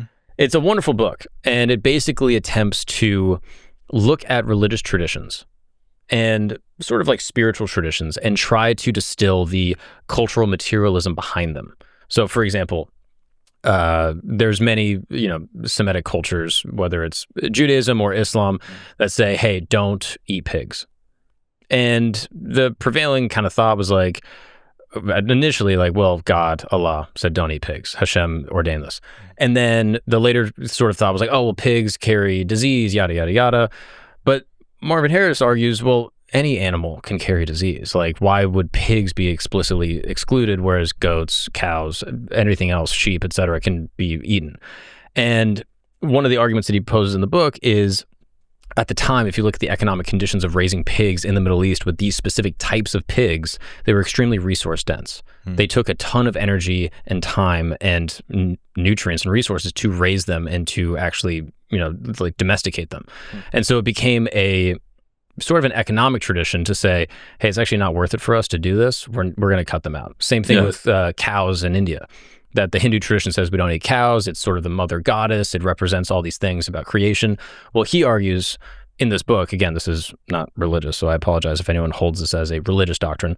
He says this would be actually because the economic conditions of having cows versus killing cows is actually more advantageous to the society. And that if you are raising cows and taking the milk and all that, you will actually create more nutrients and sustenance over time with these specific cows at this time than if you just killed them off. And so it's an interesting look where you take these religious threads and these religious stories that are rooted in a religious tradition and then actually distilling the truth behind it. And it feels kind of similar to what we're doing now, where we're taking these stories, these mythologies about, Greek antiquity and Odysseus, etc., and we're saying, well, what is the actual anthropological truth? Is there something underneath it that's in the subtext that we can actually ascertain that, if it's true, completely rewrites our understanding of sea travel, trade, exploration of this, ancient period? Yeah, I think what it boils down to is you're trying to find a signal within the noise. Mm-hmm. And that's always a tricky endeavor. Of course. And certainly disputed and at no point will be settled soon. Yeah. Is there anything else from the text or even from the episode that you did that we didn't cover that you think is just an interesting thread that maybe paints a picture of travel outside the Mediterranean? Yeah, a few things. One is just the sheer number of ancient texts that mention lands beyond the ocean. So, Christos, if you can pull out, I think it's one of the files that begins with a 0. Yeah, so here is a non-exhaustive list of ancient texts that mention lands beyond the ocean. We got everyone: Plato, Pseudo-Aristotle, Pythias, Plutarch, Ptolemy, Seneca, Pliny the Elder. There's all these references too. Yeah. Now, to be clear, these are not all independent accounts. They might have some common sources, there might be some overlap, but it's still striking just how many ancient texts speak of not only islands across the ocean to the west, but some even claim a great continent. And, so Plato in the work Timaeus, which is famous for being the place where we get the Atlantis story, he says that Atlantis was outside the Pillars of Hercules, which means west of Gibraltar, and that behind Atlantis there were other islands, and then behind those islands there was a great continent. Now, people sometimes say, why would you even mention the Timaeus? It's obviously a fiction. Well, just as when Andy Weir writes The Martian, he's going to use all the good scientific data he can get his hands on. Even if Plato is making this up entirely, he's going to use whatever geographical stories or traditions he can get his hands on, because he wants to make a believable tale. Right. If you were to say to me, you know how in The Martian gravity is different on Mars? Yeah. I wouldn't say to you, why would you invoke The Martian? That's BS. Exactly. You're illustrating a point by using a pop culture film or book that I would understand. Exactly. So when Plato says that there was a great continent behind Atlantis, there would be no reason for him to make that up. He's already pushing people's credibility. I mean, he's already going out on a limb in saying that there was Atlantis, right? He's already appearing crazy to people. Why would he add more details that make him even more crazy? Right. It makes more sense that he is mentioning things that had some basis in existing traditions or stories. So besides Plato, there's a few others that also mention a great continent. Plutarch. So Plutarch's on the face which appears in the orb of the moon. That's a handful. On the face which appears in the orb of the moon. It's got a nice meter to it. That's probably the most fascinating of all these texts, because it purports to describe a Carthaginian embassy to the so-called land of Kronos, which a recent team of Greek astronomers has interpreted to be basically the same North Atlantic route from Britain through the Faroe Islands and Iceland and then to Newfoundland. Okay. And Plutarch says that when the Carthaginian embassy gets to what has been interpreted as Newfoundland, there are Greeks there that have been living there since the time of Hercules, or before the time of Hercules, which means centuries before the Trojan War. And they live around a bay which has the size of what we know of as the Sea of Azov in the Black Sea. Okay. Now, the Gulf of St. Lawrence by Newfoundland, it has the same size and as the Sea of Azov, and it has the same latitude as the Caspian Sea. And both those things fit the Gulf of St. Lawrence by Newfoundland. Okay. I'm just saying that you can keep going down this rabbit hole as far as you want, as long as you want. Now, with the Troy example, how it's thought to be mythology and then it's now accepted as a real city. Yeah. The biggest thing here is that we have the ruins of an ancient city. Yeah. Now, the obvious question is, why are there no remnants, tools, weapons, bones of ancient Carthaginians in Newfoundland? So, great question. Let's consider the Vikings for a moment. Okay, we know for a fact that the Vikings reached Newfoundland. We've found their settlements, okay? But besides that one settlement, they have left zero genetic trace of their existence in North America. There have been no genetic study has found any Viking genes among the native populations of North America. Okay. And if we hadn't found that one site, we still wouldn't believe that they had reached North America. Okay. So this just goes to show how little is left behind by some of these expeditions. Okay. Now, do I believe that the Greeks or Carthaginians reached North America? I'm not sure. Okay. I think if they did, it definitely was not done more than a few times, because if there were an established trade route, we would expect to find more evidence archaeologically. We would expect to find North American crops taken to Europe and European crops taken to North America. We don't find that, right? So if it happened, it was like a one-off thing or a two-off thing, maybe like 3 or 4 times max. And if that's the case, you wouldn't really expect to find much archaeologically. Right. Now, is there something with like, I don't know, I'm trying to think like, okay, dung or like feces, like, oh, we found a seed from North Africa that only grows there that now is indigenous, like in this place, and it's a petrified piece of something, or like anything that would indicate that, you know, again, if we're going based off the mythology, like, hey, Greeks have been here for, you know, centuries before the Carthaginians landed. There's got to be something. Look, there are many such things. I'm not the expert on them, but, you know, like I just saw this YouTube video where this guy is claiming that Olmec Monument number 7, I believe, shows a bearded man carrying a flag who seems to be a Carthaginian. Okay, like there are people that have gone. Love that. I haven't gone through this, nor probably will I. But there are, if there is any evidence, it's very scant, and there are people who try to find it. I mean, okay, one thing to mention is there are hundreds and hundreds of inscriptions that have been found in North America that are purported to be Egyptian or Greek or Phoenician. Almost all of them have been shown to be forgeries. Therefore, if there are any real ones, it's going to be really hard to convince anybody that they're real because of how many forgeries have been debunked. Right. You know. Now, this Viking settlement in Newfoundland. Yeah. How robust is that settlement? Are you aware? It's beyond my expertise. Because I'm so curious if it's like, hey, we found like maybe a cave where they were posted up, or if they're like, oh no, this was a proper city with, you know, 2,000 people, and we have all these, you know, pieces of evidence here. Because that would maybe like shake my skepticism, where I'm like, all right, if they found like one bone and they're like, this is evidence of the Vikings, and it's like, well, you're just one bone. Well, I know it's more than one bone, and I know it's fewer than 2,000 people. Right. But where in that large spectrum, I can't tell you. Fair. Now, before we move on, is there anything else from this that you think are interesting little threads that would promote this theory? Oh, we could go through some maps. So let's first look at numbers 1, 2, and 3.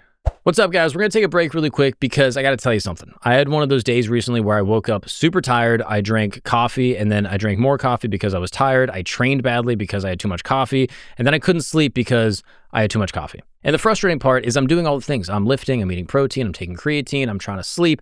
I'm occasionally fasting because someone on YouTube told me it was good. But sometimes I'm still walking around feeling like I'm only charged to like 60%.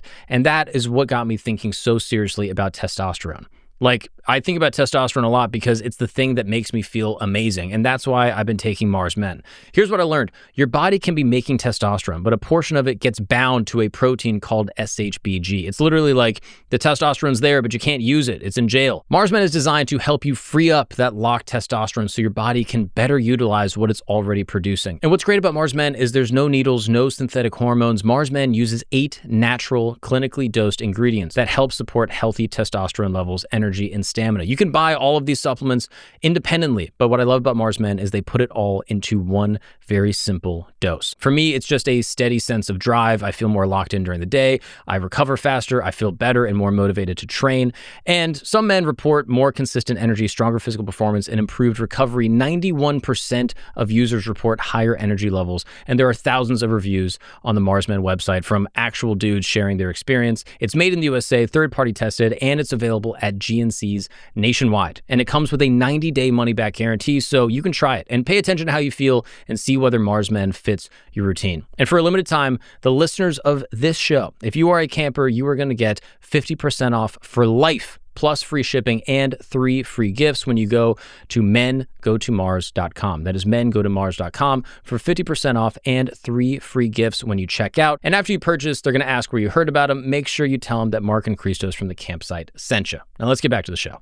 Hey guys, we're going to take a break real quick because this episode is sponsored by Brunt Workwear. I got the Marin boot right here, and what immediately stood out to me about this is the quality. They feel substantial, they are genuinely comfortable, and just being honest, they are a really good looking boot. I like them, I wear them. This is even the pair that I wear. The pair that I wear is at my house, and they're absolutely dirty right now. But this gear is made for people working demanding jobs in like actual trades. But you don't have to work on a job site to recognize when something is built really well. And right now, Brunt is giving one lucky winner $50,000 in the Brunt Potty of Gold sweepstakes. Yes, that is the actual name. And yes, it is a lot of cash. If I won 50 grand, I would go towards probably upgrading the campsite. I would get some new cameras. I would send Christos back to Greece probably.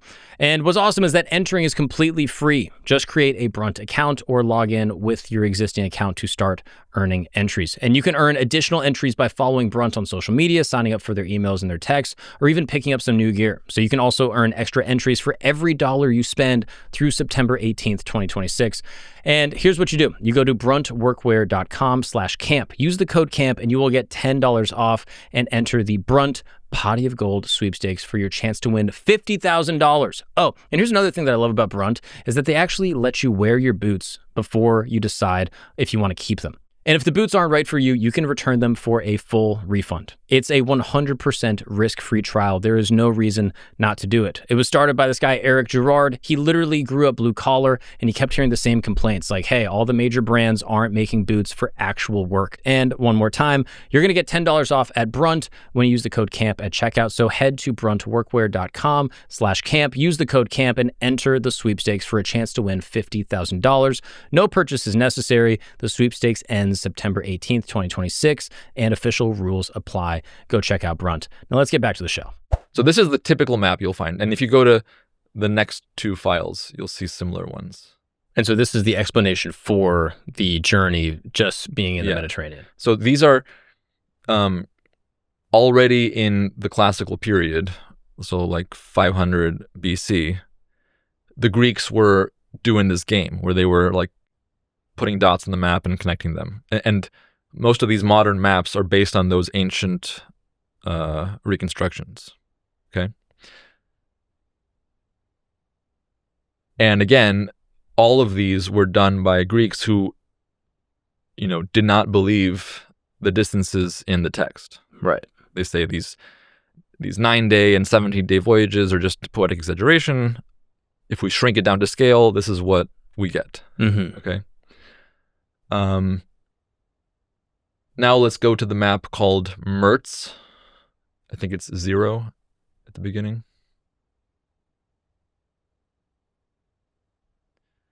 So this is the most famous modern Atlantic reconstruction. And I actually made it myself based on Mertz's book because I don't think anybody, she herself doesn't give the whole voyage. I think because it's so ridiculous if you put it all on the map. So I did it myself because I couldn't find one.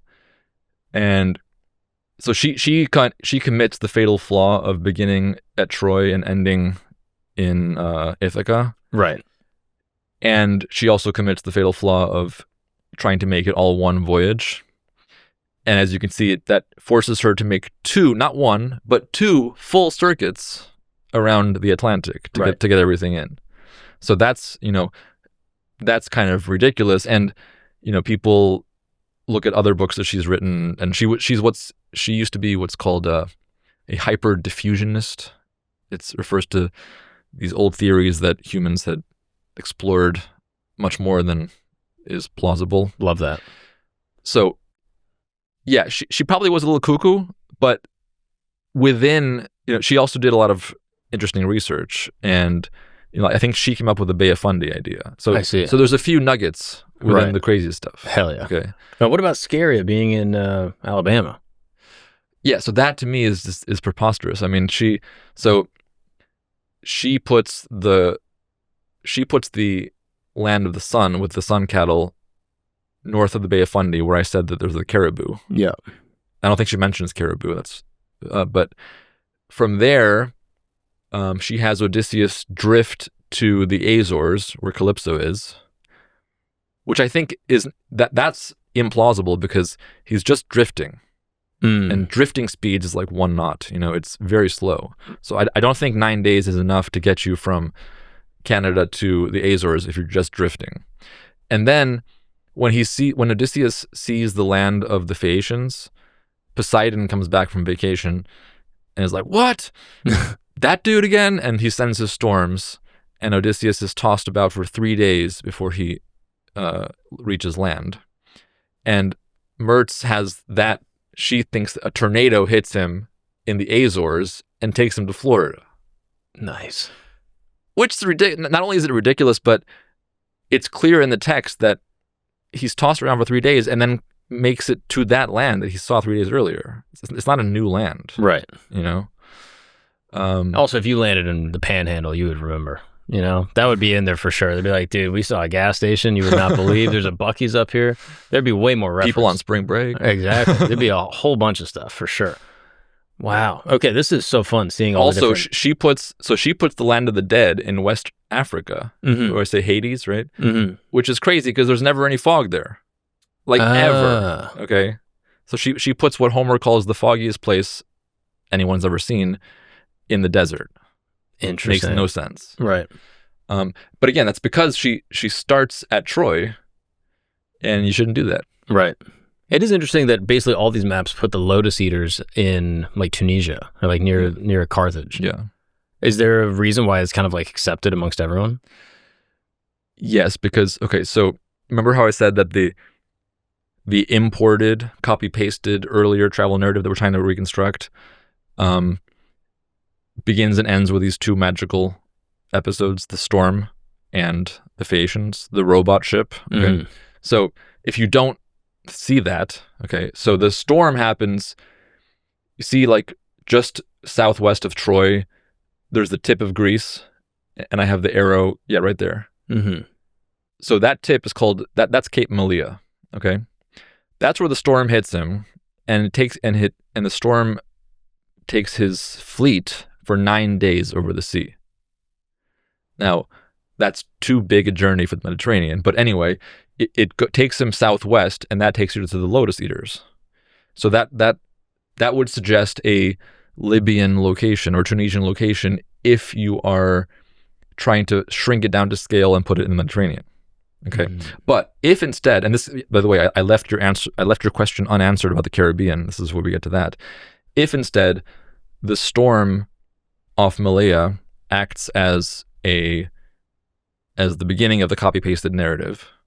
So we're suddenly now in a new place.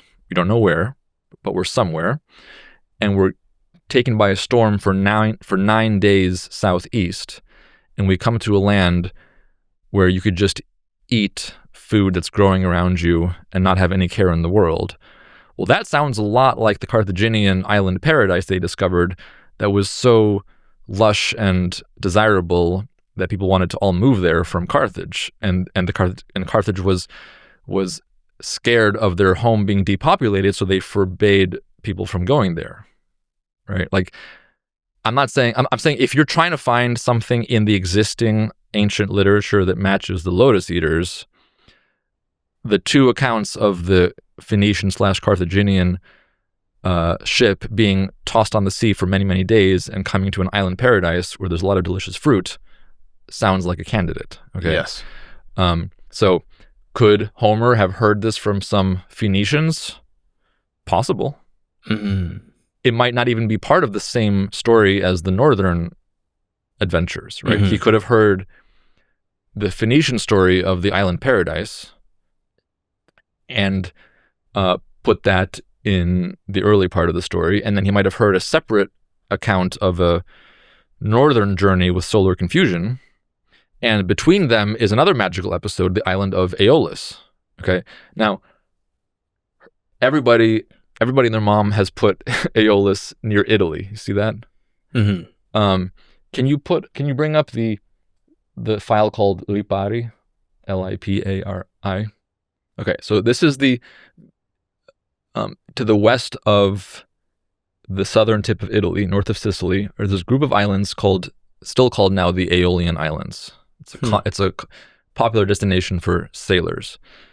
And most people since antiquity have said that the island of Aeolus, Aeolia, the island of the winds, is Lipari. Now the problem is, Odysseus sails, I think, for like 9 days east of Lipari before he finds his sight of land, and within a day you would hit Italy. Okay, so that doesn't really work. And he also says that the island of Aeolus is a floating island. Now, what would make you think an island is floating? Something to do with the stars, maybe some type of rotation, maybe like, I don't know. Now I'm guessing. Well, like, okay, let's say if you're on an island. Oh, maybe if there's like waves, or like if the island felt shaky. Like if you're on Long Island, okay? Yes. And you can see New York, are you ever going to think you're on a floating island? No. Because the reference point stays the same, right? Mm-hmm. What if you're on an island where there's no other land you can see, and the things that you do see beyond your island, like the clouds and the currents, seem to be moving around you? Wouldn't you think that you are you're moving? That you're like a massive ship that's sailing in this sea? Right. So I think hints like that point to the island of Aeolus being also an Atlantic island. Super remote. Very remote, where there are currents and clouds that make it seem like it's moving, and there's no big land you can see that serves as a reference point. And so it seems like you're just floating on the limitless sea. Would the Azores be a... Possibly, or Madeira is another candidate. So Madeira, unlike the Azores, doesn't have a archipelago. But even the Azores is possible, because the Azores are so far from each other that you could be on the easternmost Azore island and not really see the other ones. Interesting. So I think for the island of Aeolus, Madeira and the eastern Azores are both possible, and both of those would allow you to have a 9-day voyage before you hit land. And then, so the cool thing is this. So when Odysseus leaves the island of the winds, and by the way, why is it the island of the winds? That implies that it's an island that experiences all different winds: north wind, south wind, east wind, west wind. Plural winds. Yeah.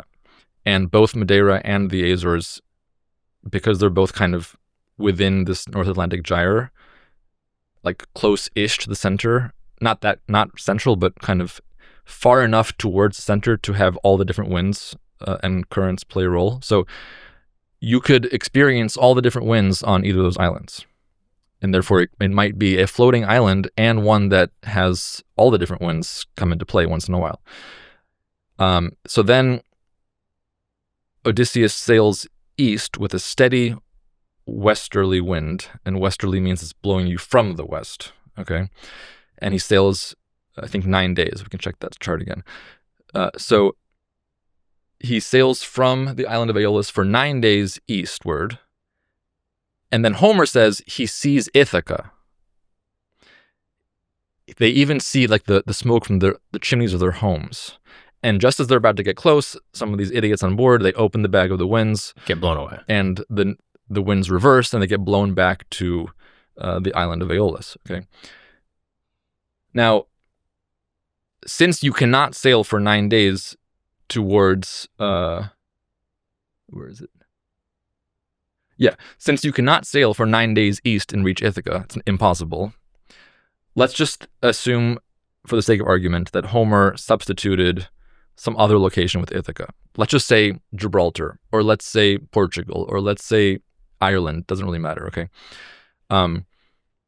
It's very plausible that if you leave either the Azores or Madeira and you have an eastern blowing, a westerly wind blowing towards the east, in both cases, you could make the journey to, let's say, Gibraltar in about 9 days.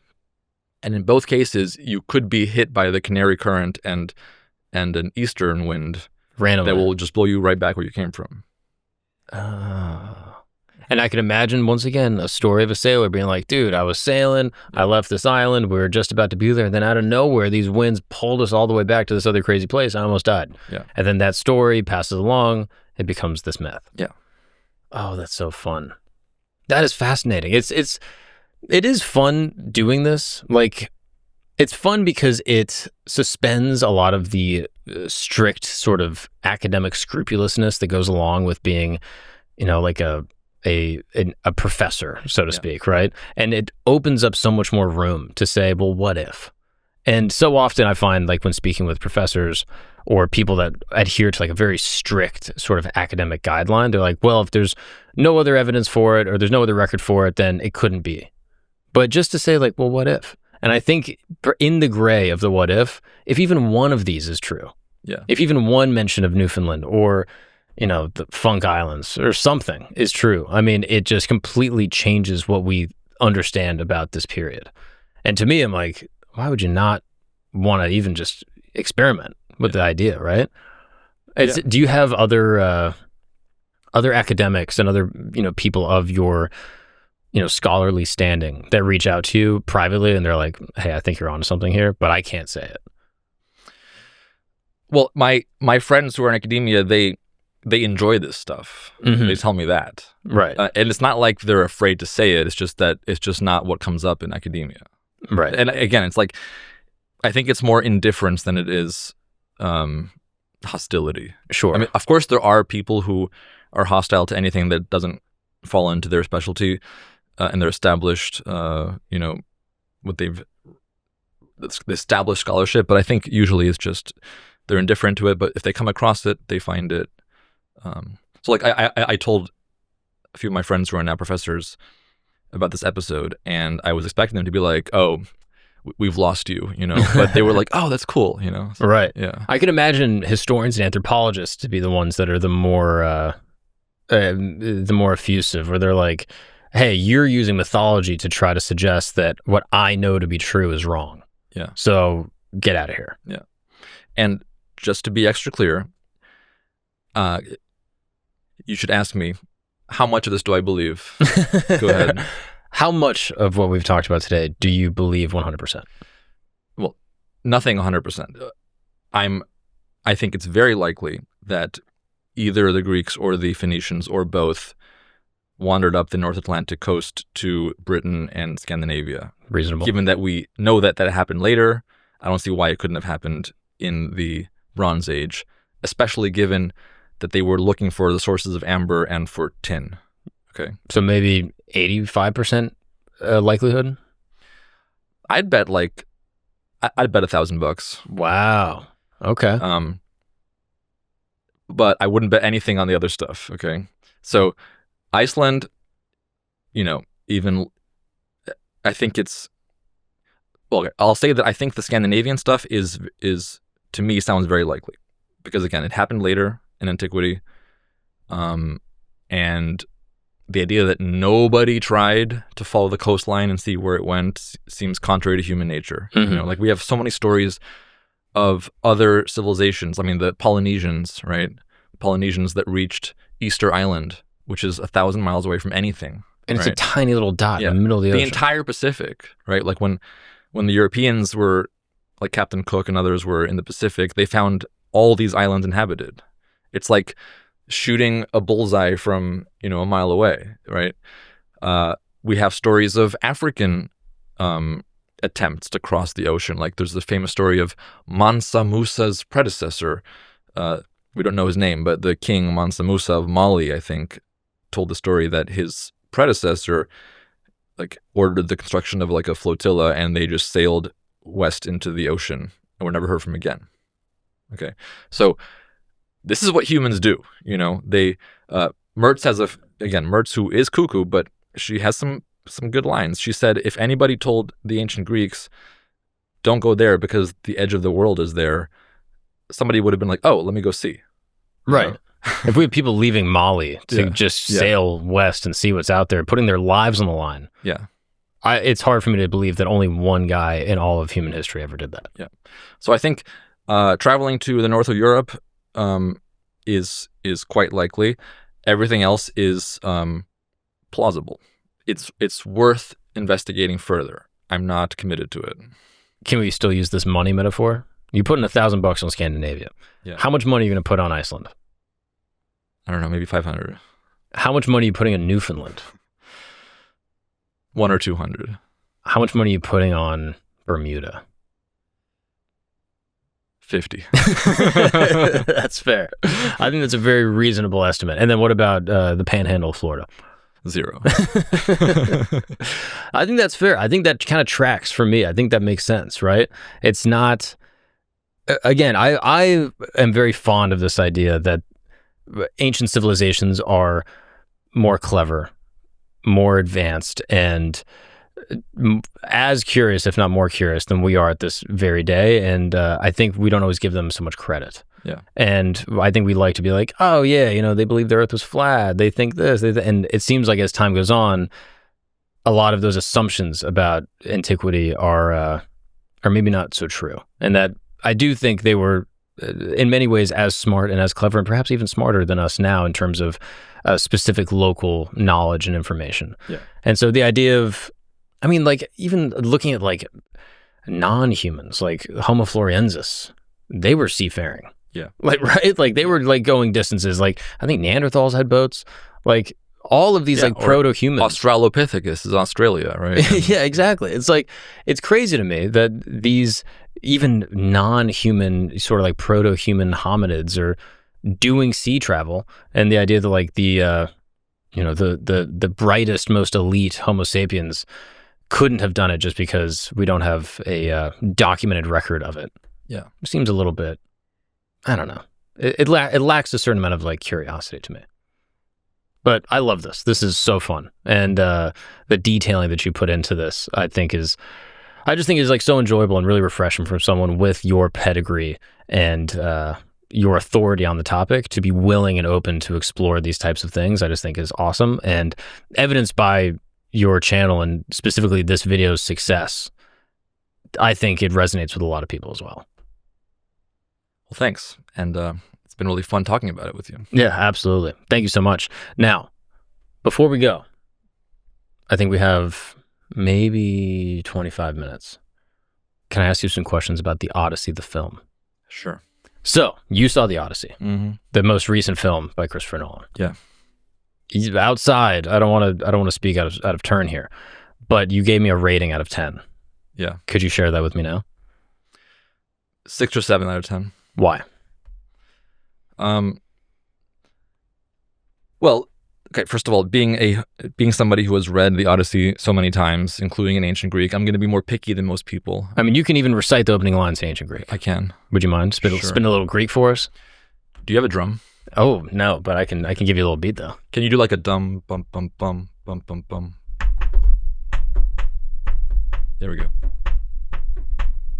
Andra moyenne pemusa polutropon hos malapolla Balanthe epe troies hieron ptoliethron epersen Pollon danthropon iden astea kai noon egno Pollat hogen pontoi pathen algea hon katathymon Arnumenos hein te psychein kai noston hetairon al udhos hetarus Russatohi emenosper auton gar sfetereisin atas thaliesin olondo. There you go. Amazing. I mean, that is so cool. And so that's how it would be told. Yeah. And for with a lyre. How many hours would that go on for? We can't know for sure, but based on like the length of an English audiobook that covers the whole thing is about 12 to 14 hours. So it's possible that that's the time frame. Wow. That is fascinating. That recontextualizes so much of it, right? Mm-hmm. Because we read it in, a class in high school or college, and it's just words on a page. It's kind of like when you read Shakespeare, you get the gist, but you lose so much because this is not a book to be read. It is a play or a performance to be experienced. Okay. And I imagine that this is probably the same exact way. Yeah, and in fact, we know for sure that the Homeric rhapsodes that performed this, they could mimic different voices. They could get into like Agamemnon's voice and then Helen's voice and then, whatever. Like they would really get into character with all the different figures. And what would be the context that I would be listening to this if I'm in ancient Greek? Well, in Athens, there were like state-sponsored festivals where you'd have a superstar on stage and maybe 1,000 people watching.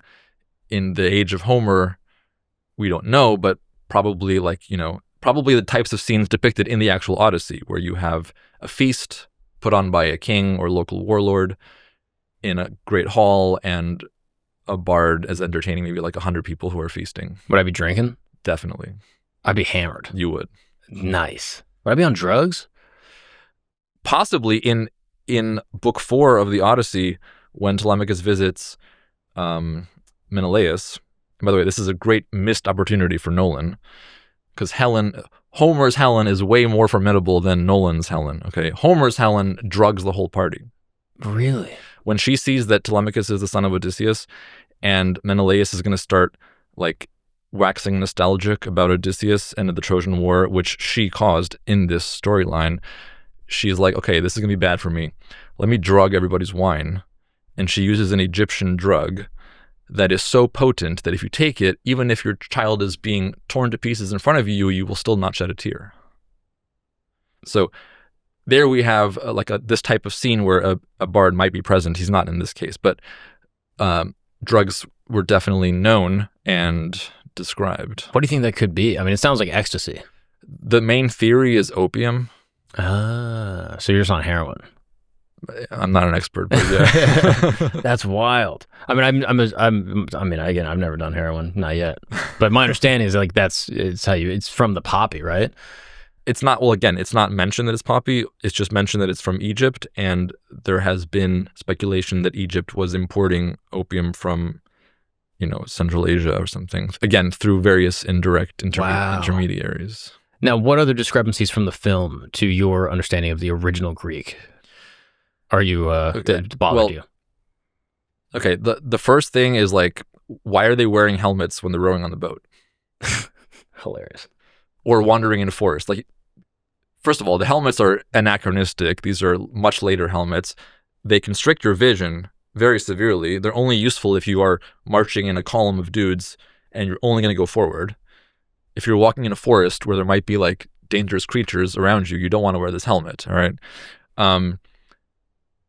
I thought that the biggest problem was trying to force modern morality onto an ancient tale. Like, it's, to me, one of the main values of the Homeric epics is that they have such a different morality. And even if we find it shocking or we don't want to accept that morality, shouldn't we know how other human societies saw the world morally? What's the clearest example? Well, the clearest example is that Odysseus kills all the suitors. Right. Right? Like, can we do spoilers here? Yeah. Oh, yeah. I mean, it's a 2,000-year-old story. If you haven't heard of it now, I mean, too late.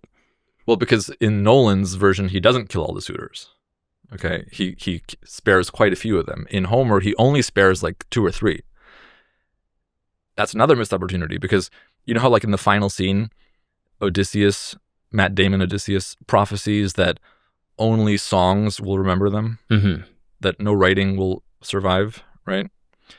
Well, in the actual Odyssey, one of the few people that that Odysseus spares is the bard, the guy who's singing. Like, he is one of the suitors technically, but he's also like the singer of epic tales to the suitors. So how cool is that you spare the guy who you want to sing of your exploits? Right. That's kind of totally missed. It's sort of poetic to be like, I'm going to kill everyone except for you. Go tell this tale to the next person. And then when you're watching it live at a festival, you're like, oh, that's the guy that got spared. Like, it becomes meta in a way. Yeah. Oh, that's cool. Now, my friend Alex pointed out that he thought it was weird that Helen has a twin. Yeah. Now, I know that in some retellings, and it's been disputed, that there is this twin theory with Helen. But he says, if she's the most beautiful woman ever that you're going to send 1,000 ships for, if she has a twin sister, doesn't that kind of nerf that whole point? Yeah, so in the original, they are sisters, but not twin sisters. I'm not sure why Nolan did that. Maybe just to not have to find another actor, But right, it's a little cheaper. But there's these weird cases of twins where one twin is divine and the other isn't. Okay, so like, have you heard of the Castor and Pollux? Or so Castor and Pollux and Helen and Clytemnestra are 2 cases where you have 2 pairs of twins. And in each case, for some reason, one twin gets the divine parentage and the other does not. Sorry, they're not twins. They're siblings, but one of them gets the divine parentage, one of them doesn't. I think it might be so you have this like beautiful woman, and a god sleeps with her, but her husband also sleeps with her, and perhaps one of the children has the divine parentage. Okay. It's like a Maury Povich. Anyway, it's a common theme or it's a well-known theme in Greek mythology that you can have siblings where one of them is divine, one of them is not. So Helen is semi-divine, which is why she and Menelaus are never going to die in the strict sense, but they will be transported to the Isles of to Elysium, to the Elysian field. And Menelaus is prophesied too that he will not die, but because he has a divine wife, they will be taken by the gods to the Elysian field across the ocean. Another reference to a land across the ocean, okay, right? Where they will live there forever, basically. Okay. So Clytemnestra is a less attractive, less divine sibling in the original. Interesting. Now, my buddy Andrew pointed out, he said that he actually liked the casting because many people would say, like, I know there was a lot of uproar from specifically the Greeks, right, Christos? Where they would say, like, oh, why are they casting a black woman in the space of an ancient Greek? This is completely anachronistic. They're erasing Greek culture. My friend Andrew says she's actually the most exotic person, and that, like, her ethnicity or her skin tone actually creates a distinction where she looks unique to the people. As far as the racial dynamic, it feels like it was a little bit overblown, but I'm curious your perspective as a historian on this specific time. Well, I think that there were so many more important issues that Nolan got wrong. Yeah, you're worried about the helmets. It's very niche. Yeah, I mean, like, the only person in the cast who either was Greek or spoke Greek was a person who played a non-Greek. Okay? Hilarious. So the first stop after Troy is Ismarus. It's not mentioned by name in the movie, but the first stop they make where they plunder this coastal village, and there's this survivor, and he's this old man, and he tells them, they're like, we're Greeks from Ithaca, and he speaks modern Greek to them. He's like the actor is a Greek, okay, and in the movie he's speaking modern Greek, and he's saying, if you go west, troubles await you, and then he has to be translated to these so-called Greeks. Hilarious. It's just like, seriously? Yeah, that is a good distinction, right? Like, Matt Damon is equally not Greek as Lupita. Yeah. Like, they're both not Greek, and we're kind of putting like a modern racialized lens on a period where race wasn't really a thing, right? Like, it was just sort of nationality. Is that fair to say?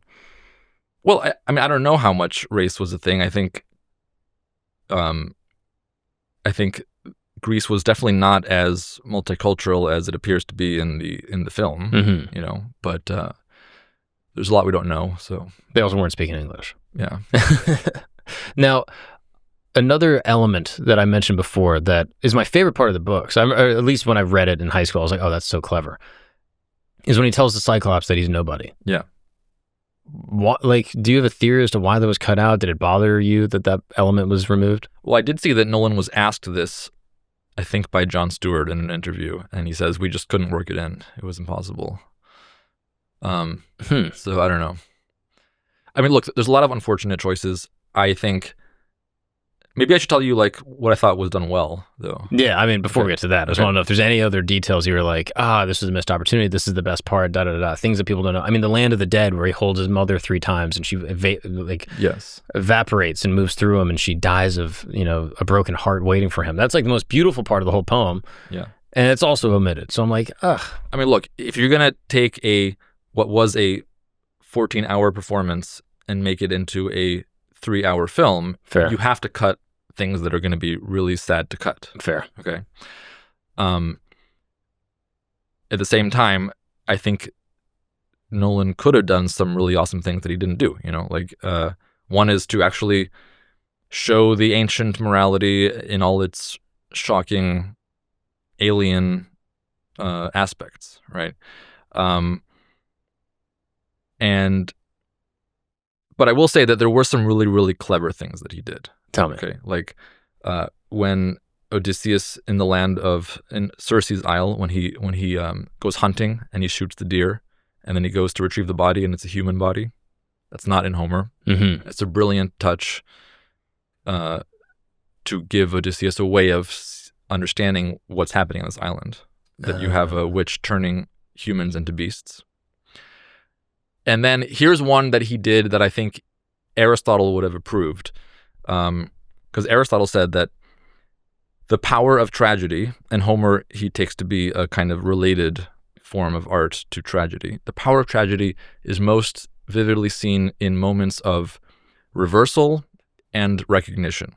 So when fortunes suddenly change, or when somebody recognizes somebody, those are the powerful moments. And he says the best tragedies combine them. So the moment of recognition is also the moment of reversal of fortune.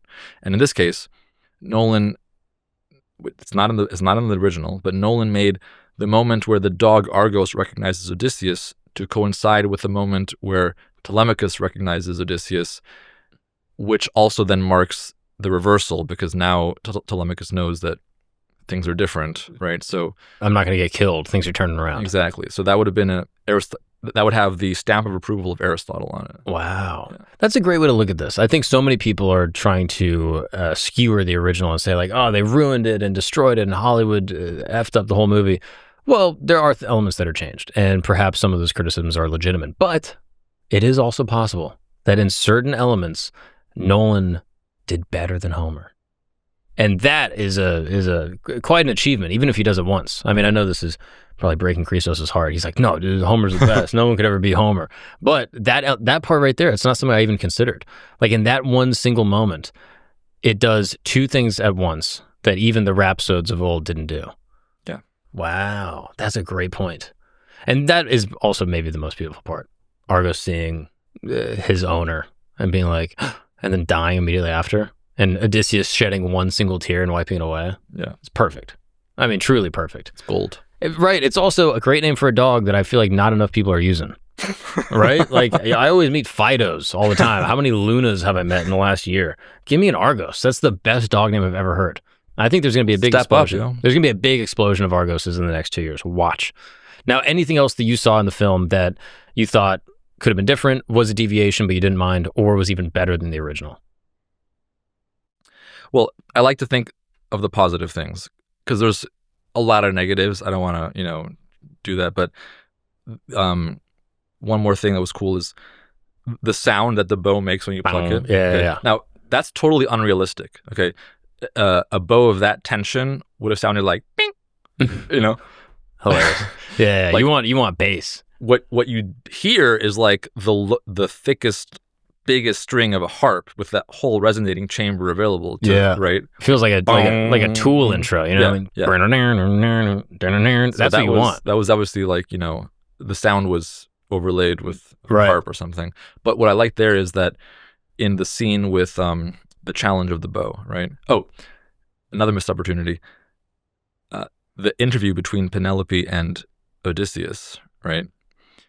The original is way better, man. Like she's so much smarter, and they kind of speak in codes, and he kind of signals to her that he's Odysseus without saying it outright. Mm-hmm. And then she kind of gets it, and then she says, "So what should I do?" And then he says, "Well, I think you should announce the bow challenge," which is totally not in the movie, right? Right.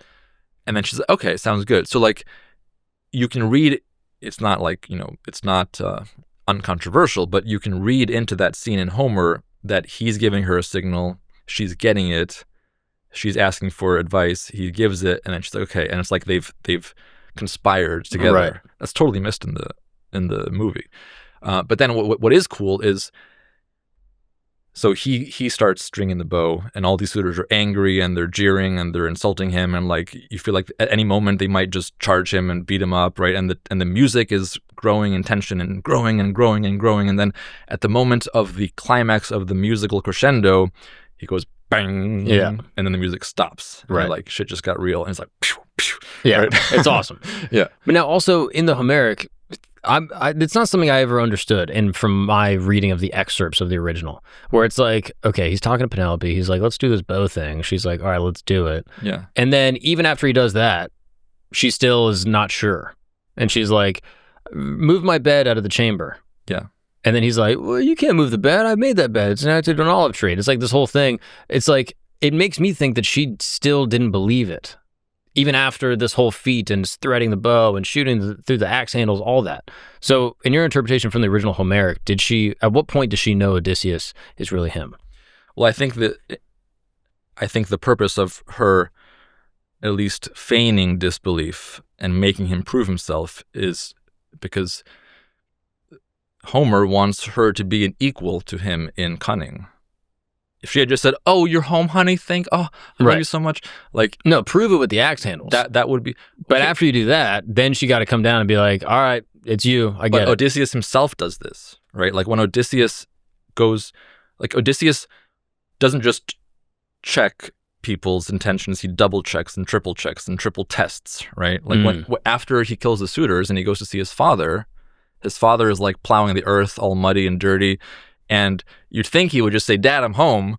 But instead, he makes up yet another tale of who he is, which is a lie. And he says, "Oh, yeah, I saw Odysseus. He's dead." And his dad, like, collapses, almost dies of, like, a heart attack. And he's like, "Oh, just kidding. It's me, Dad." Right, yeah. Right? Just pump fakes on him for no reason. And you might be like, again, somebody with modern morality coming in is like, that's so cruel. It's like, but this is why Odysseus survived, because he's that kind of person who tests even the people that he should trust. He's that suspicious and that crafty and that cunning that of all the people that went on this long, saga, only he made it home, right? Right. And then Penelope, I think the poet, Homer, or other bards, they want her to be his match in cunning. And so she has to do the same thing. She has to like test him and double test him and triple test him. Right. And then finally they're united. And when they're united, they have homophrosyne. They have a like-minded relationship, which Odysseus says is the greatest thing on earth. So don't look at it as, a great hero that's godlike and a damsel in distress. Look at it almost as like spy versus spy. Yes. Where it's like they're both testing each other the entire time, all the way up until the very end. Yeah. Now, in the disputed ending of the original Homer, there's a great civil war. Mm-hmm. And all the families of the suitors start fighting, and there's a whole thing, and then Athena comes down, and Zeus is like, guys, stop, and wipes everybody's memory. I've heard it said that that's not really accepted. What say you on that rendition of What the do you mean ending? it's not accepted? I've heard that like a lot of the scholars have said like, no, it ends after the olive tree bed situation and then happily ever after. But that additional ending where there's a civil war and Zeus has to like throw a thunderbolt, is that part accepted by Homerus? There's always some scholars who think, well, maybe the original ending was here, or maybe Homer should have ended it there, But I mean, the manuscripts agreed that it ends after the divine intervention. And I think, to me, that I think the existing ending we have is the best ending, because to me, the Odyssey, in the same way that the Iliad is a faint, altered memory of the coalition warfare that attended the Bronze Age collapse, the Odyssey to me is a faint memory of the chaotic migrations that also followed the Bronze Age collapse. And so when like there is a sense in the ending of this epic poem that Ithaca will never be the powerful state it was once before, right? Like Odysseus regains his throne, but at a huge cost to the community. Mm-hmm. And he's not happy about killing them. Like there's this great line where after he kills all the suitors, except for like 3, the nurse Heraclea, who recognized his scar, she comes into the hall, right? And she's about to like, she opens her mouth to be like, woohoo! And Odysseus like grabs her throat and says, "It is not right to rejoice over slain men." So the poem is at great pains to make it feel like he did this out of necessity in order to establish order, to establish his rightful place, so forth. But it's not a happy ending. It's not a good thing for Ithaca. Ithaca will never be the same. Just like after the Bronze Age collapse, a lot of the Greek areas, they went on, they survived in a sense, but they never achieved their former glory until the end of the Dark Ages, 4 centuries later. And so there's a sense in this poem like, order was restored, but this is now a kind of fallen world. Right. And the fact that the gods had to come down and wipe everyone's memory. Yeah. Is that necessary? Like sometimes it feels a little Deus Ex Machina to me. It's a bit of a Deus Ex Machina. Okay, fair. We agree on that. All right. Well, Dr. Jack, this has been fantastic. Thank you so much for the time. Truly, I'm always honored to be in the presence of someone that is a scholar that is willing to come down to my level and explain the details and answer all my frivolous questions. So truly, it means the world, and I would love to do it again. Thanks so much. I've been following your show for a while, so it's an honor to be here, and I hope to be back. Let's do it. Hey guys, if you love conspiracies and hypothetical history, well, I want to invite you to check out Signal 33. This is a companion pod to our podcast here at camp. It's made and edited by the same team that runs all of our shows, and I choose the topics every single week. So check it out, subscribe, and start the dialogue in the comment section.